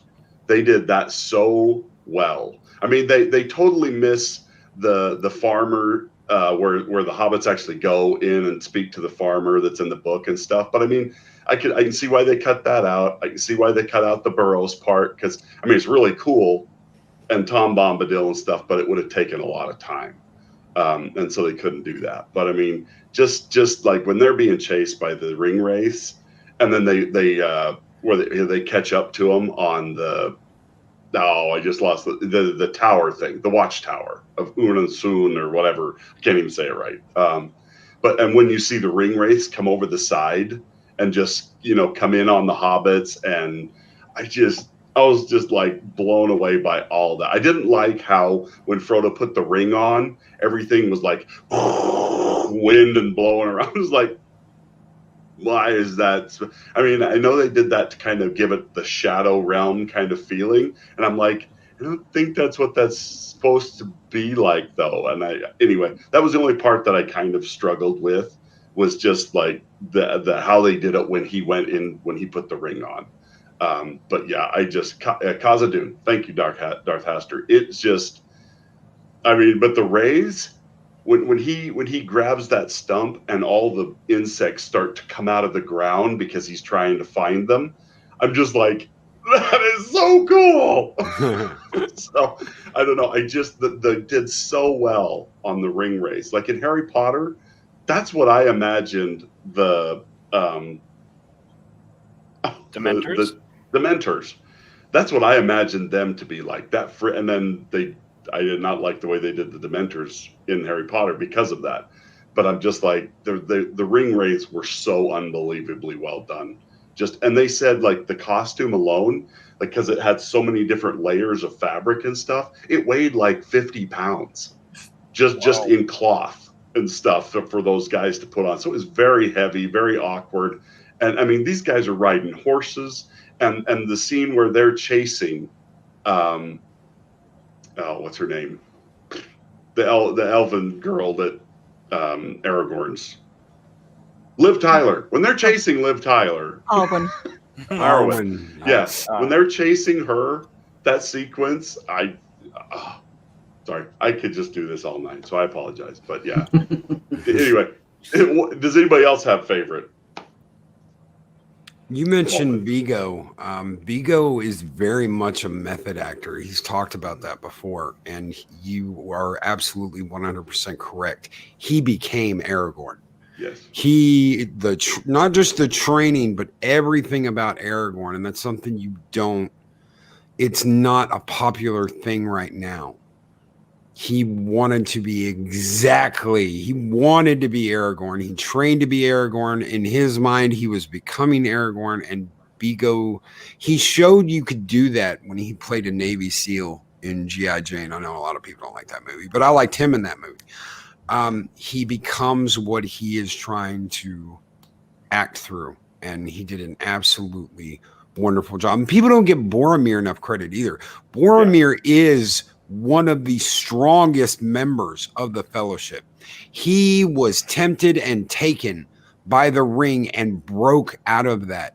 And instead of going after Frodo to get the ring, he turned around and protected the hobbits and died fighting the hobbits. So out of all of them, he was taken but came back to himself and said, no, I'm stronger than this. Gandalf didn't even want to be near the damn thing because he knew if I put that on, I'm done. Yeah. No, he's one of my favorites, Boromir, simply because of that. The way he went out. I mean, yeah, he had like 5 arrows in him, didn't he? Yep. Mm-hmm. And he was still swinging that sword. Yeah, totally agree. And his performance through that. I mean, some death scenes are like, but his was just like, it is like you could feel what he was going through, that disappointment that he let them get away, that they got taken. And I mean, but he fought right up to the end, arrows in him. And I mean, but that scene between him and Aragorn is soul crushing. I mean, you feel that emotion between those two. It is really well done. My captain, my brother, my king. Yes. Yeah. You know, he had a lot of practice doing that, because I can't recall a movie or anything that I've ever seen him in where he doesn't die at the end. Yeah. He lived in National Treasure. He just went to prison. So he did live in that one. He came back to life in Frankenstein. I got to give him that. Yeah. Purple, what about you? Did you have any favorite moments? I really love the scenes in Rivendell when the Fellowship of the Nine finally kind of comes together as a unit. I thought that was really well done when Frodo finally has to step up and kind of take on his role as ring bearer. I thought that was a really, really kind of pivotal moment. And the one thing that we haven't really touched on is how brilliantly they did with the costuming. Yes. I know sometimes people don't really kind of notice, but the detail on these costumes, I think Bernard Hill, who played Theoden, he said once he put this costume on, he felt like a king, right down to the little details, because there were horses stitched into the inside of this jacket. I mean, you don't see them, but he saw them, and he felt like a king once he'd put this costume on. And he said that really helped him to kind of get into the mindset of this character. I thought that was amazing, the level of detail that they went to help their actors as well as portray it on screen. Did you ever see the exhibit, the mobile exhibit, the one that was at the Smithsonian? Any of y'all? Mm-mm. I did, and I got the book, basically everything that they made for the film, they wore for the film, the weapons, the armor, the orc, everything they made for this movie is in this book and at the Smithsonian. Like Purple said, they did little things. They did little things inside Theoden's, equipment. They did the same thing for Viggo Mortensen. They actually had his initials on one of the blades that he used. It was all these little things that they did that you don't see now. This was something that it wasn't Miramax that did it. It was I'm trying to remember the name of the company that did this, because it wasn't originally Warner Brothers. New Line Cinemas. New Line, yes. New Line didn't have to do that. Do you know how much this would have bankrupted New Line if it didn't work? Yeah, I think also if they hadn't had the Weta studio to do it, they wouldn't have been the same. And Weta is a tiny, tiny studio. It's in Wellington, and it's basically a shack. But all of the costuming, all of the weaponry came out of this one little place. It was amazing, the stuff that came out of it. And I think, touching on what you said about Viggo Mortensen, he said, well, how do I sharpen my sword? So they actually got him a whetstone that he could carry around with him and showed him how to sharpen his blade so he could get into the character, and he went down to that level of detail. Oh, and it definitely shows in his performance. Like somebody was saying, he broke his toe when he kicks that helmet in the second film. And he just kept right on acting until the cut. And then he's just like, hey, I think I broke my toe. But I mean, he did not break through that scene. He completed the scene, then told everybody, I think I just broke my toe when I kicked that. So, I mean, that talk about like, wow. Yeah, like that scream of pain. Yeah, like that wasn't acting. Like, that was, I just broke my toe and I'm gonna. So yeah, no, but yeah, he's just, and like Sean Bean, like I said, he did so well. And Lady Galadriel, I love, like when they're in the forest and she's kind of testing Frodo and stuff, and she lurches out into that, I would be a queen, and she changes color. I was just like, holy crap. I mean, just, it was, she just did so well as Galadriel. It's just like, I was just in awe. That's what she would have become if she got the ring. And something very similar would have happened to Gandalf if he got the ring. So what you saw there was, this is her future if she gets the ring and tries to use the ring. She goes there to test Frodo, and she's the one that actually gets tested. Yes. And it's I don't know, just all of it was just so intricate. And where Boromir, he's struggling while he's there, and he doesn't feel comfortable because of that inner conflict that's going on with him wanting to take the ring to save his people.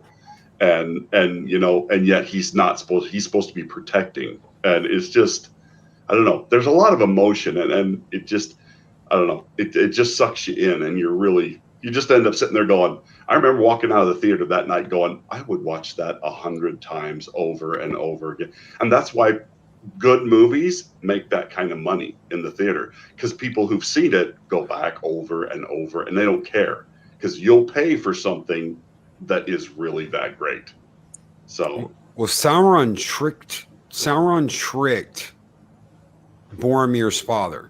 Boromir's father had the Palantir, and Sauron was talking to him and like giving him little bullshit glimpses of what was supposed to be the future.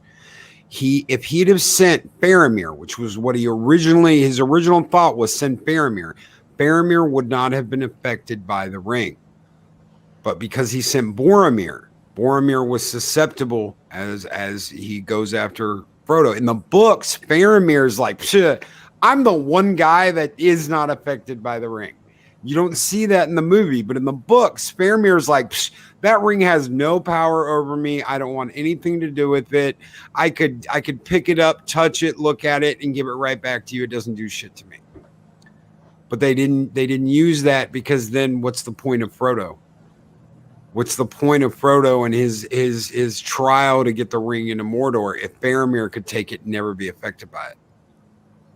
So they just kind of cut that out. But anyway, Sauron tricks.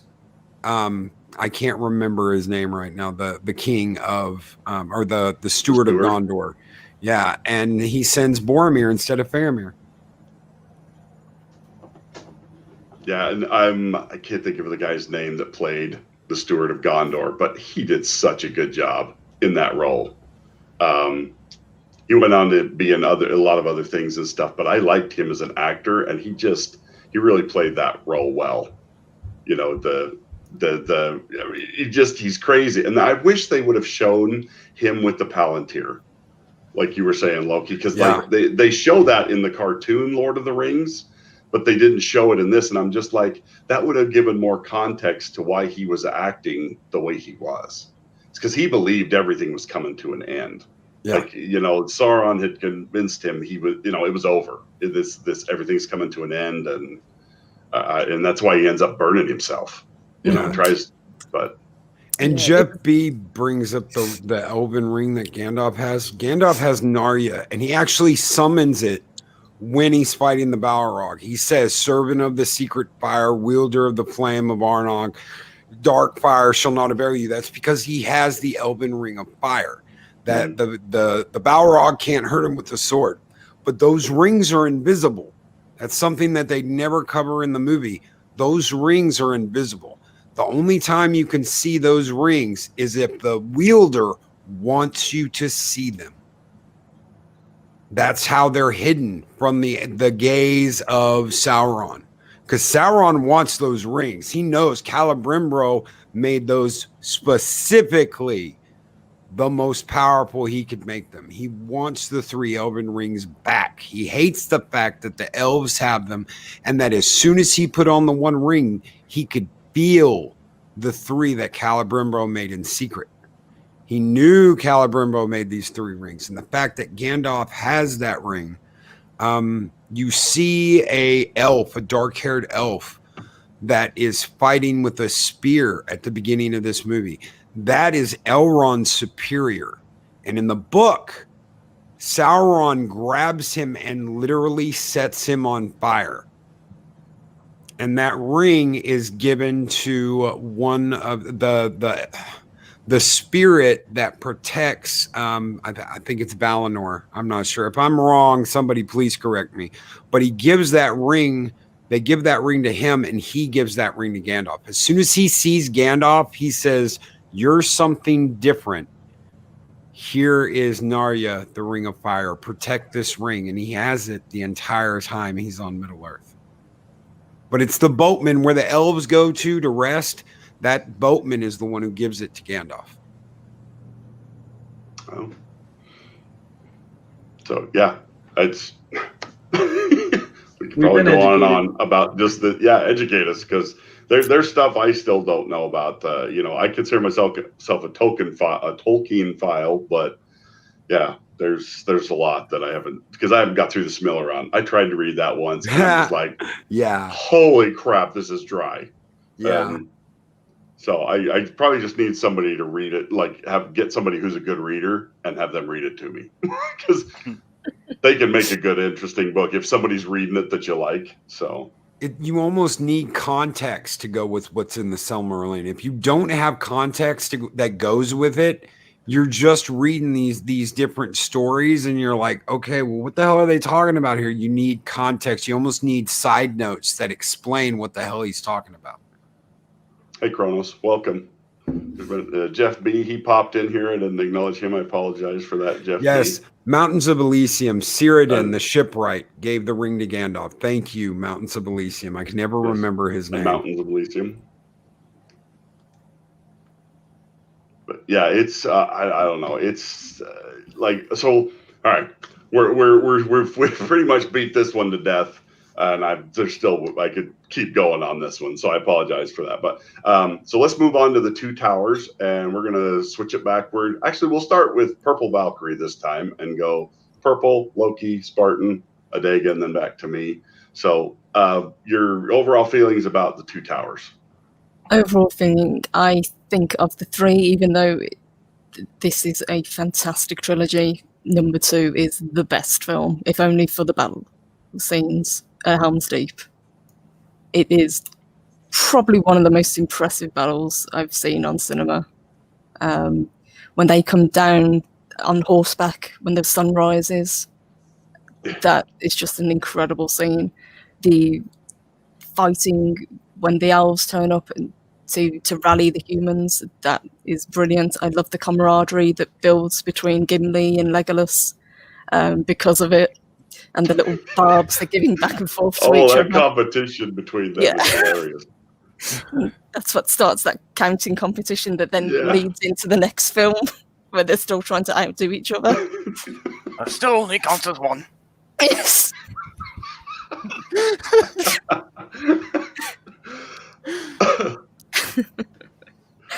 But it's probably it's definitely my favorite. I'd love to see Bernard Hill as Theoden. I thought he did a fantastic role. He was brilliant. Christopher Lee, I can't say enough good things about him. Miss him. He was such a great actor.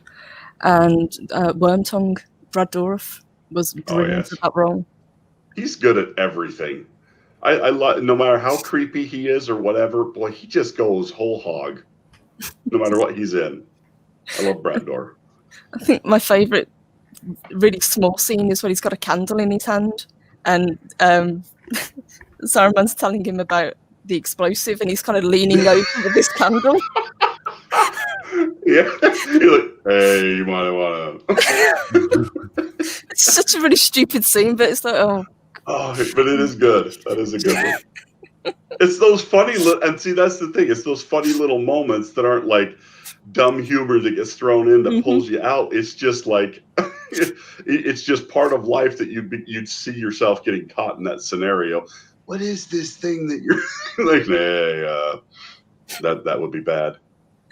So, sorry, go ahead. No, you're absolutely right. It is the little things, and the one thing they did do really well was like the small details on these films. Even though it's such a huge kind of epic, they didn't kind of cut corners when it came to that. I think that's why it will go down as probably one of the best trilogies ever made. Yes. Okay, Loki? Let this be the hour when we draw swords together. Fell deeds awake, now for wrath, now for ruin in the red dawn. For our letting us! Yes! Oh, man. So horrible. Oh, man. I absolutely lost my shit. You know, the elves don't show up in the book. Yep, at they're Helm's not there. Deep. But I love the fact that they did. We are here to honor that alliance. Fuck yes. That is what I'm talking about. Word got to Galadriel and to Elrond, and they sent the elves in to fight and die, knowing that they could have gone on to basically elven heaven and never died. The only way the elves can die is in combat, and they sacrifice themselves to fight at Helm's Deep. What a wonderful way to go, you know what? The book is good, but let's make it better. let's, and I can only imagine what Christopher Tolkien was thinking when they handed him that and they said, "Would this be okay?" And he was like, "Holy crap, my father would have loved that. At least I hope he would have." Yeah. Absolutely beautiful movie. I love every bit of this movie. I love getting to learn about Aragorn in the uncut, in the extended director's cuts. You learn more about him, about his past. Everything that was perfect. Eomer, when Eomer comes in the end and Theoden looks up and he's like, Eomer, like, yeah, bring in the Rohirrim. You know, it's like, yes. Yes, and Darth Hastur, yes. Oh man, I loved it. I'm done. I'm done fanboying and geeking. It was Kronos also needs some wet naps now, so you did something right. it was also incredible to see the Ents. I wasn't sure how they were going to Yeah. translate on film, but yeah.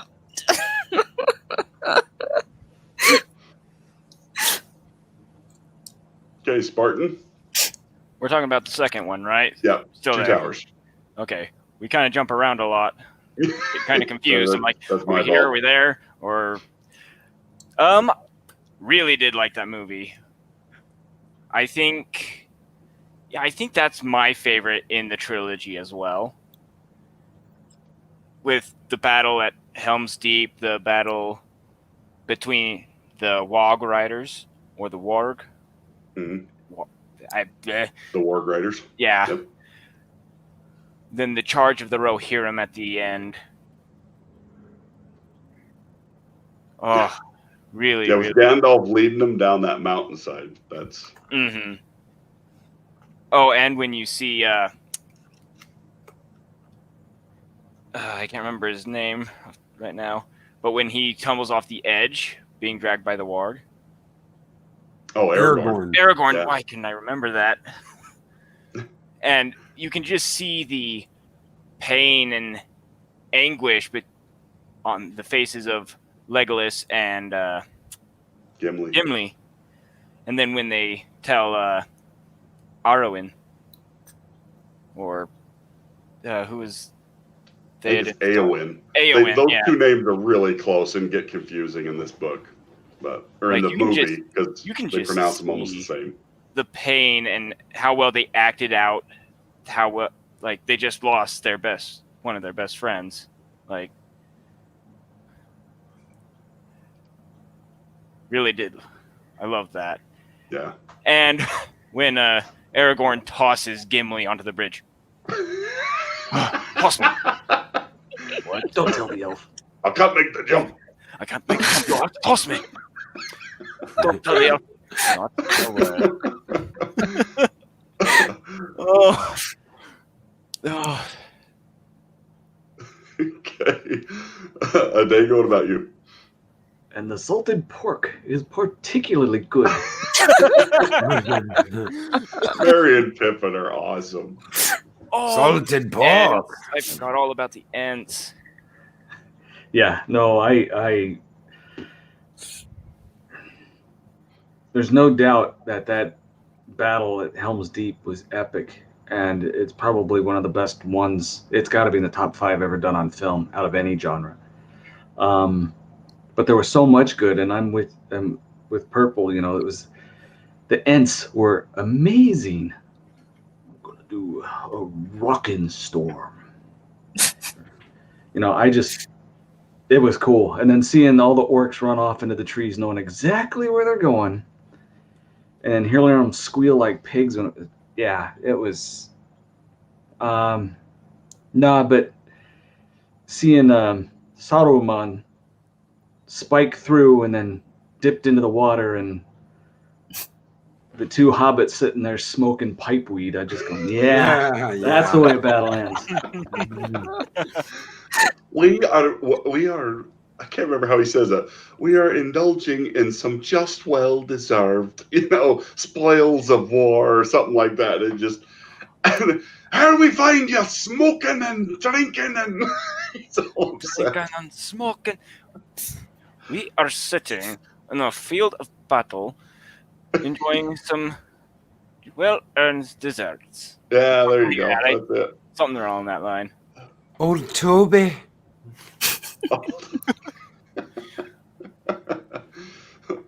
I'm not sure why Kronos hates us all. I think it's because we're having so much fun talking about these movies. Yep.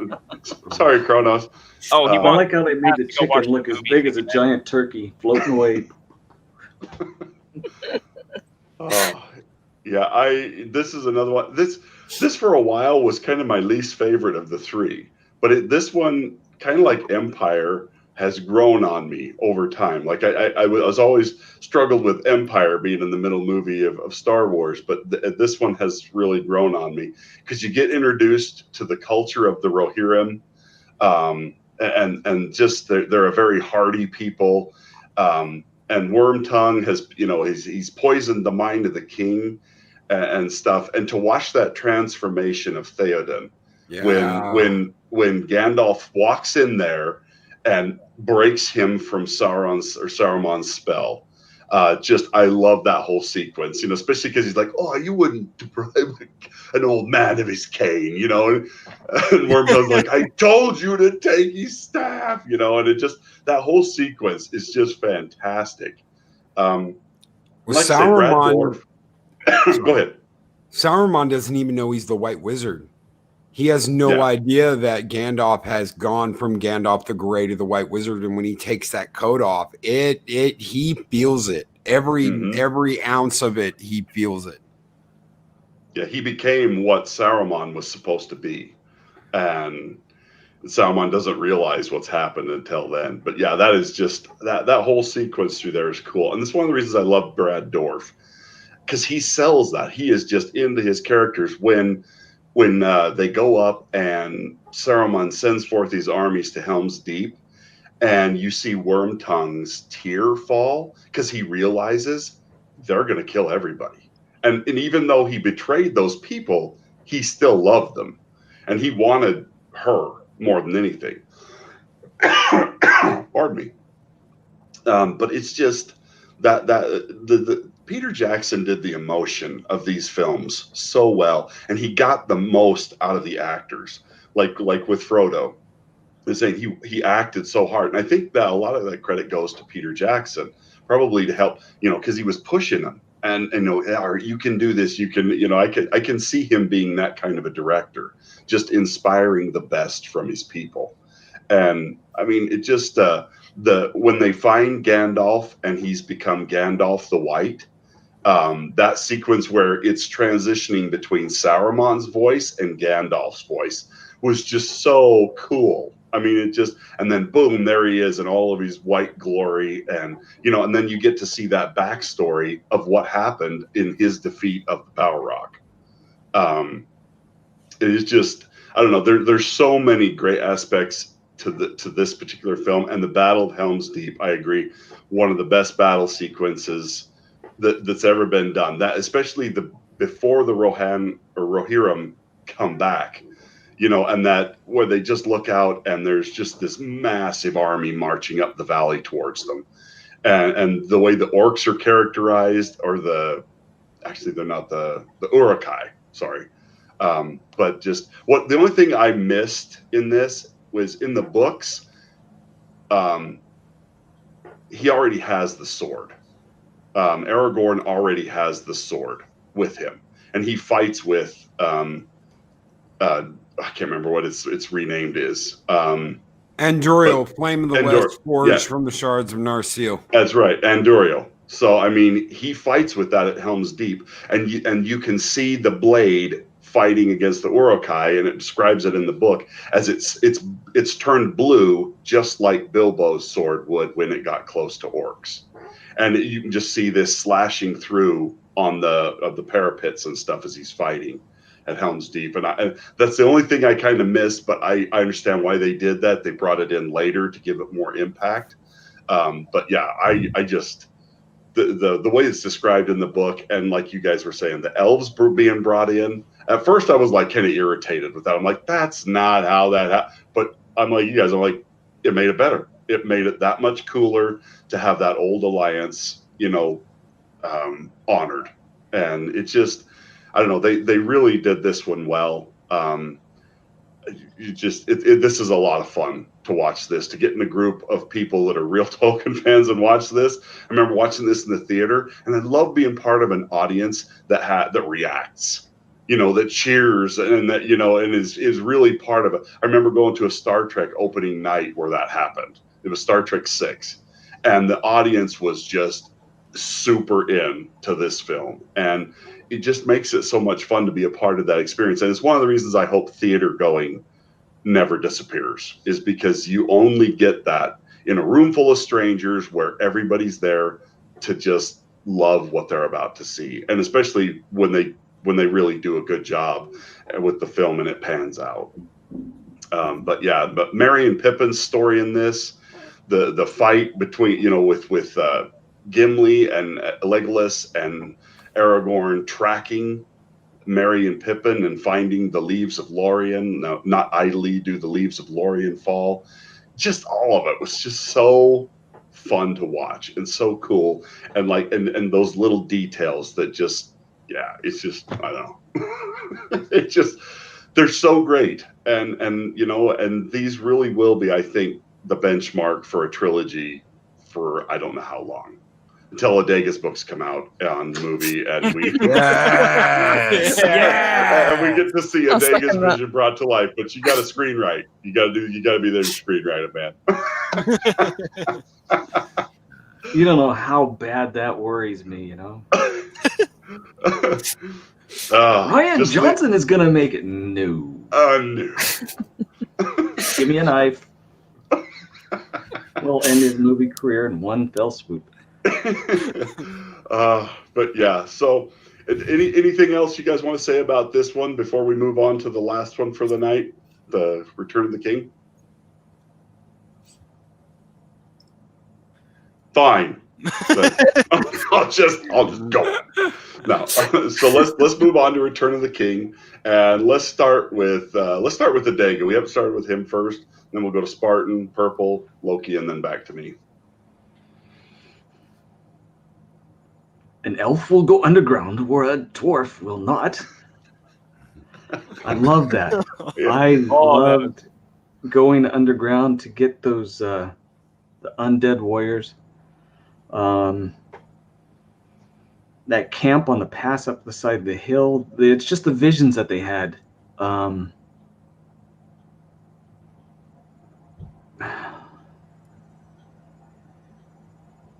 think probably, the story, everything about it, all the actors, the way the story went was great. But visually, what got me visually the most was those elephants. Yeah. Yes. Having them actually just see those come to life. The little horses riding through, and then just, to be on a field of battle and to see something like that, it would take serious courage to be able to fight that. And then you see Legolas just boop, boop, boop, shoot arrows in their head. Just, I loved that battle. You really shouldn't love battles, but as much as Helm's Deep, everyone would say that was their favorite. I think this is pretty close to its equal. Loved everything about it. And when the Nazgul came into the city after Gandalf, that was freaky. It's like it made my skin crawl a little bit, So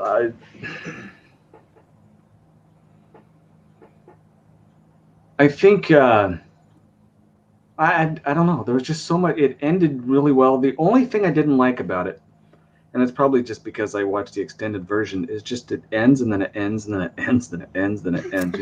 All the different endings. It's like, yeah, okay, I got it. This is cool.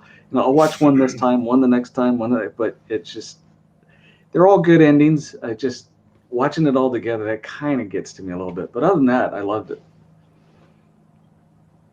Okay, Spartan. Really good movie. What else can you say? Thumbs it up. My favorite part in that movie, I think, was the charge of the Rohirrim when they first get to the battle. Yes. Just When you hear the the violin horns. music and the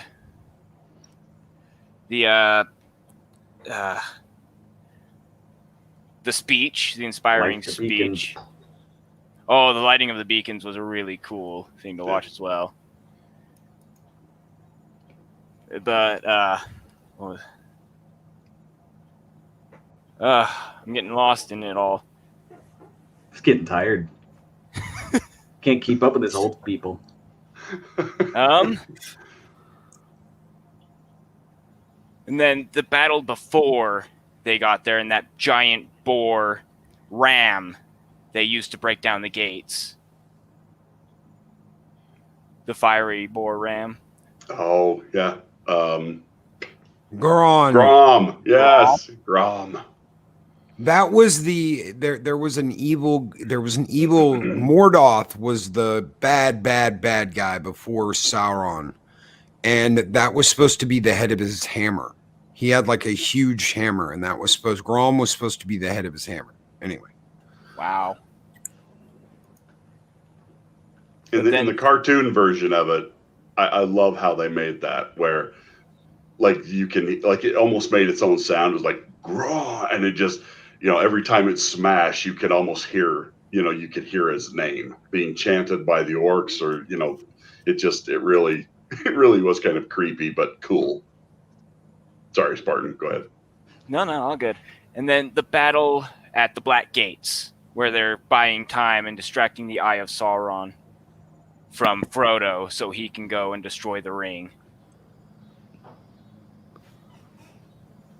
That's something that was different from the theatrical and the extended, was whenever that guy who had his lips cut off came out and showed the chain mail and Mouth of Sauron, I think is what it was called.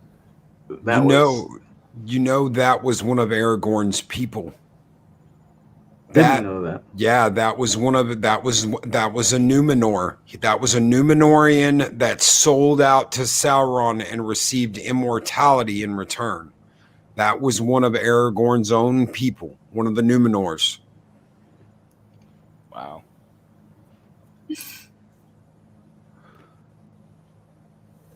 So yeah, I really like that movie a lot. Okay. Purple? You guys nailed it. The beacons are lit, and they're all here and right to Gondor's aid. Brilliant. I love that. The one bit that we haven't really focused on is Frodo and Sam's journey. Yeah. And I think kind of missed that in the Two Towers. We did. Yeah, we kind of skipped over that. But I think it's even more important in this film, especially as Frodo's succumbing to the ring. It's Sam that's the strength. It's Sam that's kind of pulling him on towards Mount Doom to get rid of this damn thing. And all the time he's got Gollum trying to get this ring back. So he's kind of besieged on both sides, with Frodo succumbing and Gollum trying to get his property back, or as he sees it, trying to get his precious back. Mm-hmm. But again, the battle scenes are brilliant. I loved getting to see the Nazgul with the ring wraiths. That was wonderful. And just getting to see the scope of the battle, I think, because the last one at Helm's Deep was quite close quarters. To see this one spread out over a huge battlefield, and then to see the dead brought in as well, and see them sweep across and take out the army, that was just a really effective scene. I liked them coming after the Wildmen on the Corsairs. Oh, I love that scene. Another part that I forgot to mention was the charge towards led by Faramir to the docks, or whatever that place was, and Pippin.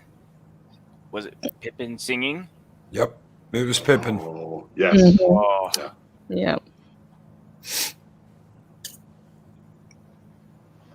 And it makes you want to punch the steward of Gondor in the face when he gets back and he's like, "My son." I'm just like, you just basically, you forced him to go do that. You evil psycho. But you feel bad for him because he's had his mind completely warped by Sauron. Yeah. But he doesn't even check to see if his son's actually dead. That's the first part. I just burn him. Burn him up, all right. My line has ended.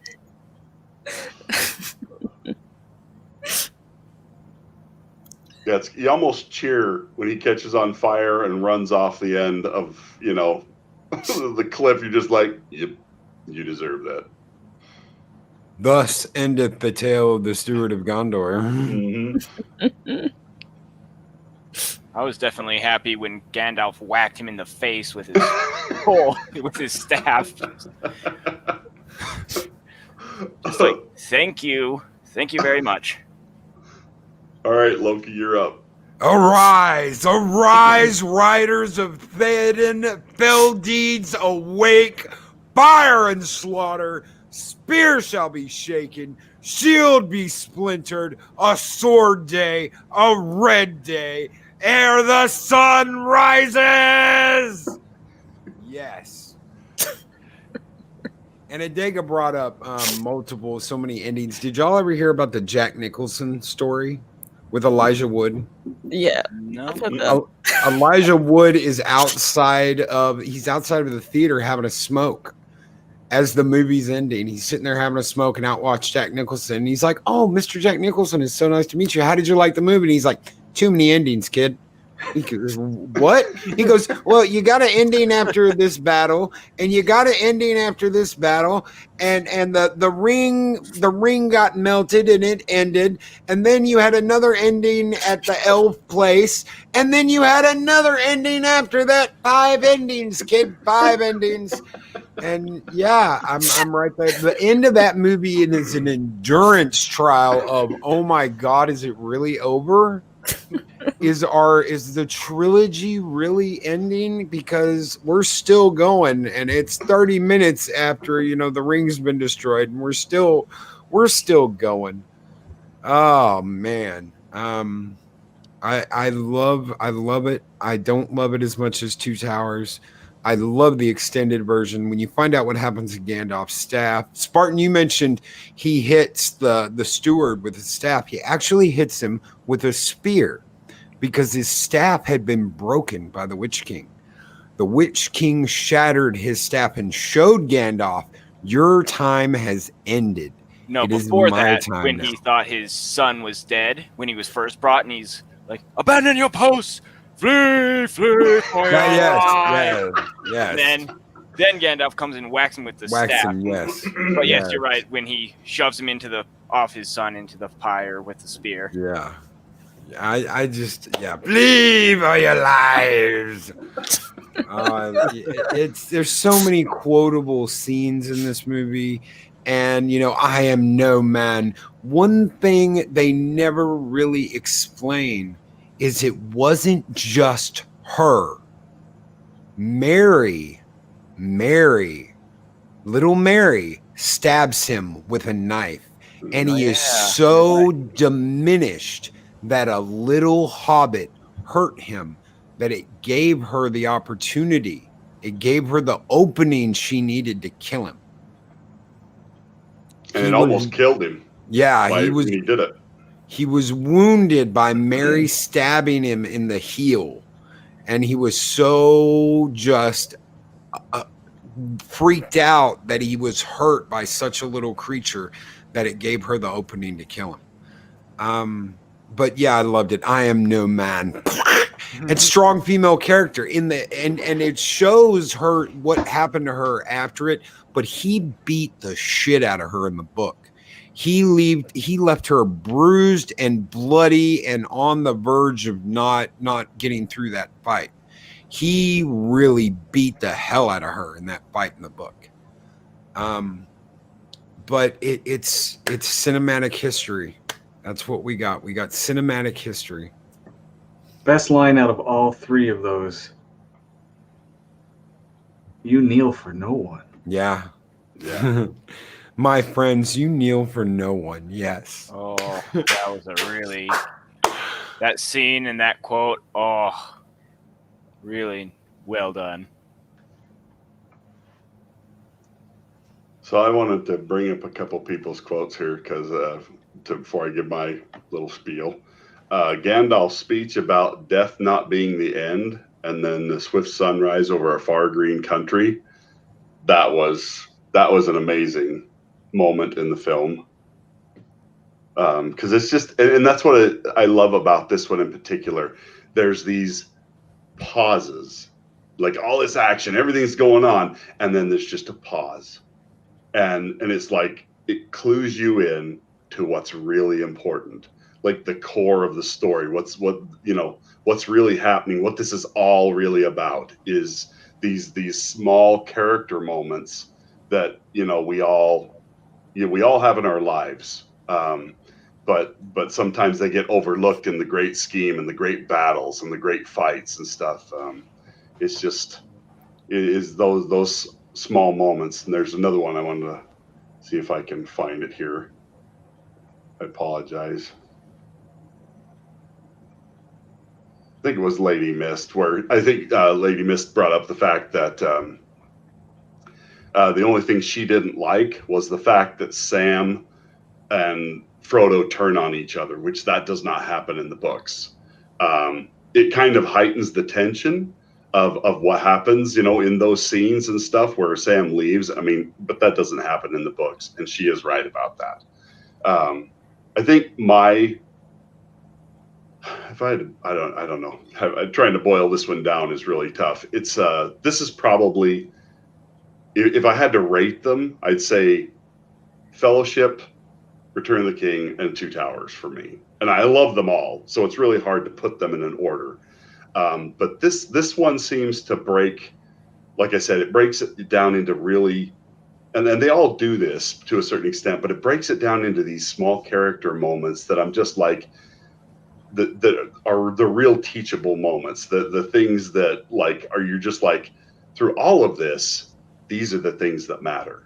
The destroying the One Ring and stuff, that's the overall story arc and stuff. But the bond between Sam and Frodo, and the fact that they never abandon each other, and they struggle and they fight through all of this, and that like what Galadriel says, even the smallest person can make a difference.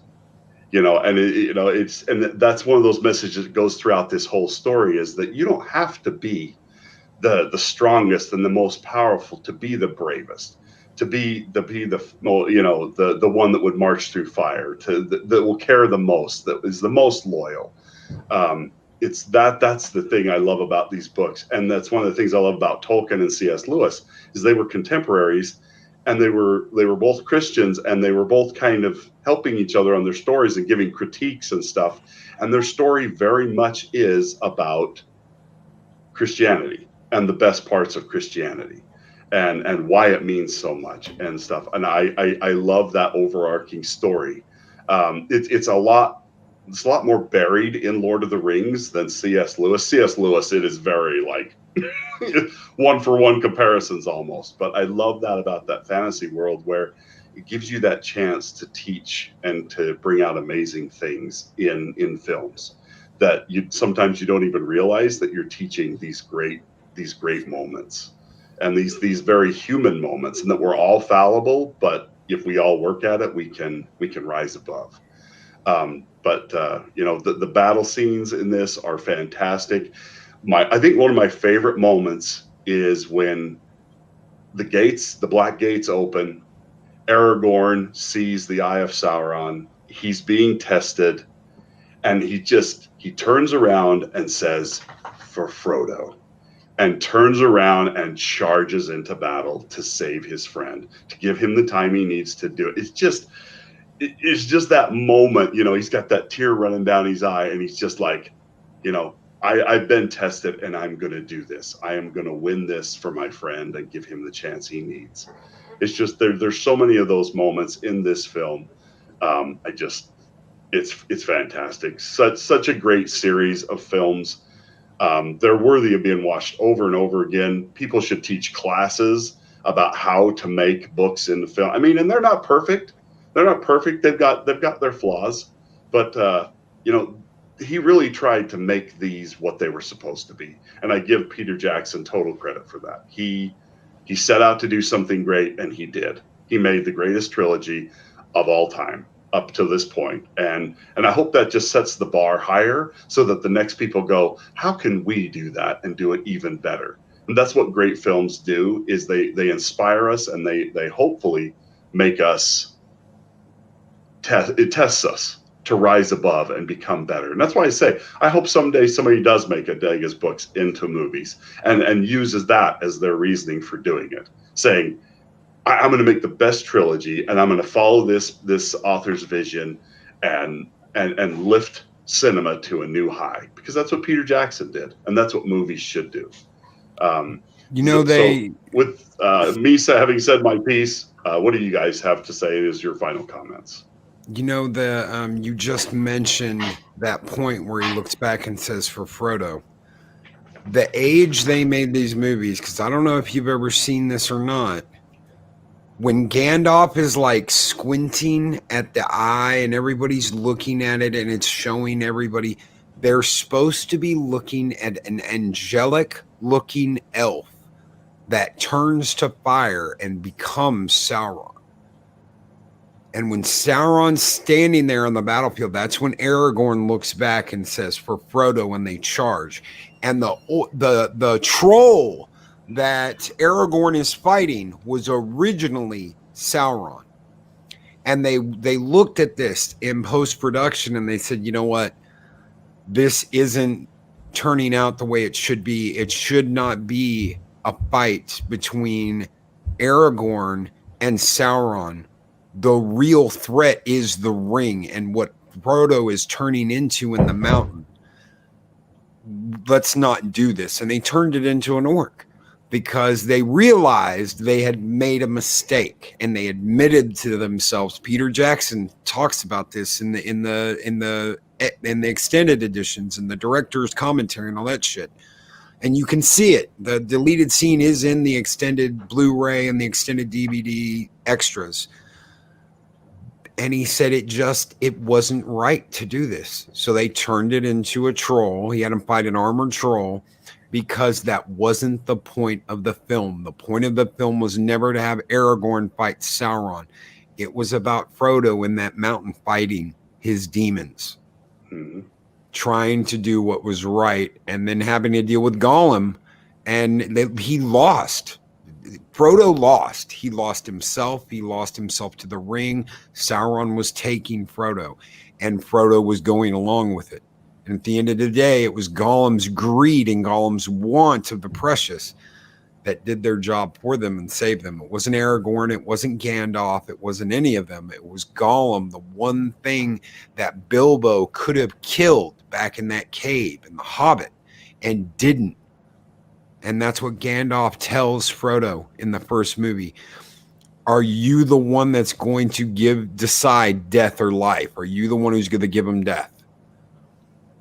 Bilbo knew that just because Gollum was the way he was, it didn't mean he deserved to die. And because Bilbo stayed his hand, Sauron didn't take over the world. It came down to one hobbit, and that was Bilbo. Bilbo not killing Gollum in that cave and taking the ring saved the world. One act of kindness.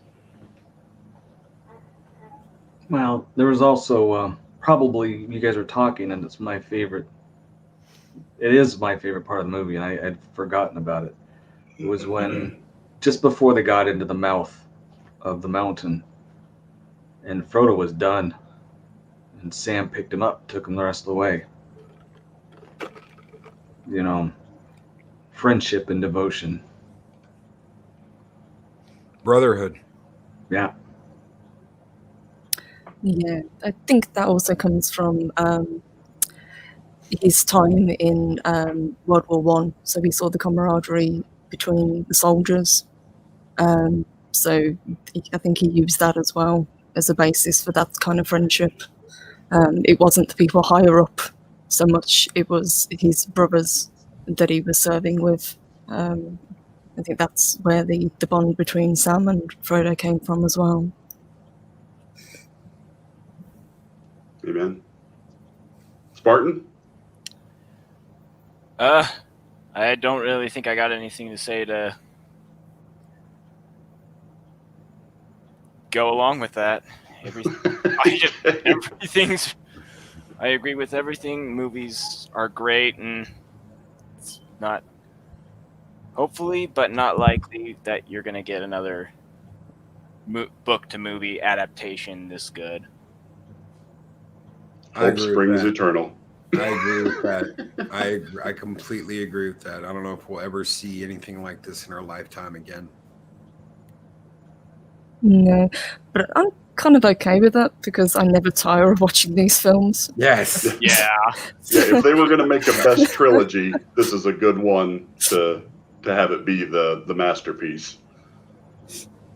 So let's just start with Loki and then go back to Purple, Spartan, and Adega. Just plug your channel and tell people what's coming up for you this coming week. I've got a show coming up tomorrow about community. It will be at 8 a.m. I'm Loki's Mornings of Mischief. The beautiful Purple Valkyrie to the left of me, I think it is left. I'm pointing, but you can't see me. Is one half of the wonderful Valkyrie Wrench tag team. They have their own show, which is absolutely excellent. Rise and Shine with the Valkyries at 10 a.m. Central Standard Time, and we're gonna keep rolling and keep doing what we're doing, and that's it. Peace, everybody. Purple. Thank you, boss. Yes, as Loki said, half of the Valkyrie Rise and Shine with the Valkyries with the gorgeous Samantha Joe will be on tomorrow morning, and we're continuing our breakdown and review of Vikings. And then Wednesday, we've got a much more exciting show coming up, so stay tuned for that one. Okay. Spartan? She's giggling. It makes me worried. Yeah. Something bad's going to happen. Oh, no, something good. Something good. Tuesday, 11 Mountain Standard Time, I got a Halo stream. And this Thursday, hopefully I'll have a video put up. Okay. Spartan 072 is your channel? Yep. It's just Spartan 072, nothing fancy. Okay. Adega? Well, I have a show that Loki allows me to be on to talk about past days of valor and example of heroes of the past, and absolutely love doing that.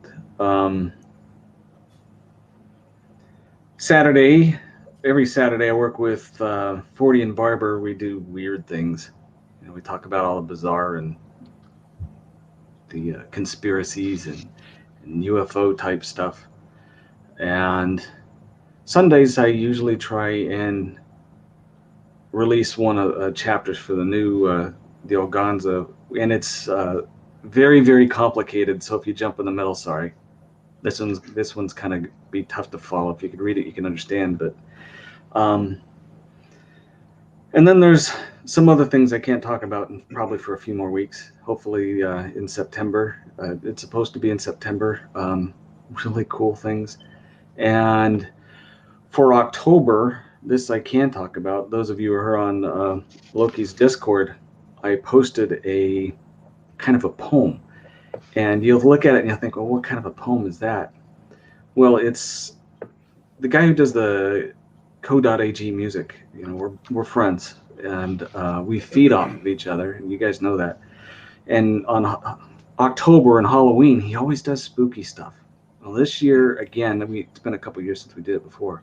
I'm writing and narrating things that are going to be put to music, and I put it out, and then he does what he does, his magic. So those should be coming out in October. I've got 2 more stories to write, and whether he does all 3 or just one, I don't know, but it's fun as heck, and I love doing that. Okay.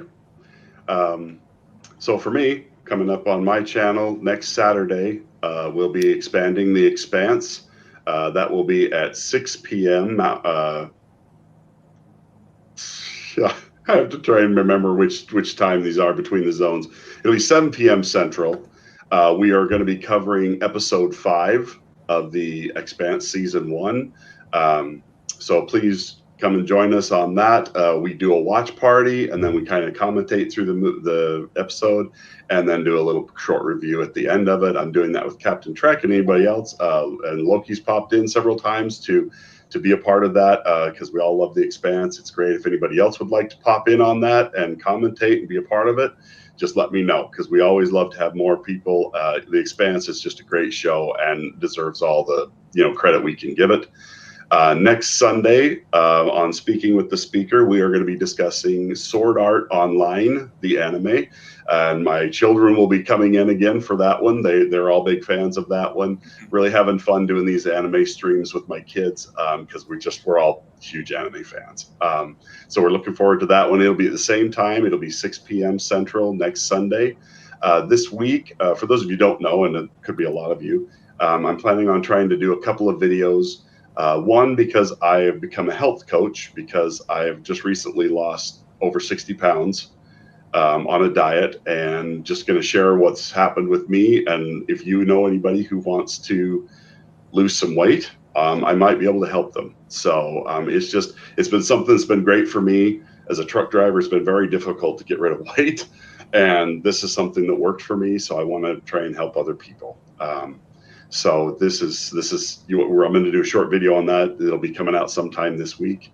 And then hopefully I will be doing a video on the camping trips my family has done this year to give you guys a little bit of an insight on my own private Idaho, where we go with my family, the vistas we get to see and stuff. I'm excited about doing that. I don't know when that one will come out. That one's going to take some time to put together. So that B-52 song just hit my mind. You're living in your own private Idaho.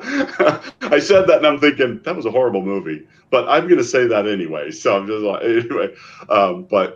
So I hope you guys enjoyed today. I know I did. I'd like to thank my panel. You guys were awesome. Thank you so much for coming in and helping me do this and talk about this great series of films and J.R.R. Tolkien. And we will talk to you next time. And please like, share, and subscribe to everybody on the panel. They are fantastic and very worth your time. So thank you, and we'll talk to you next week. Thank you. One ring to rule them all. One ring to find them. One ring to bring them all, and in the darkness bind them.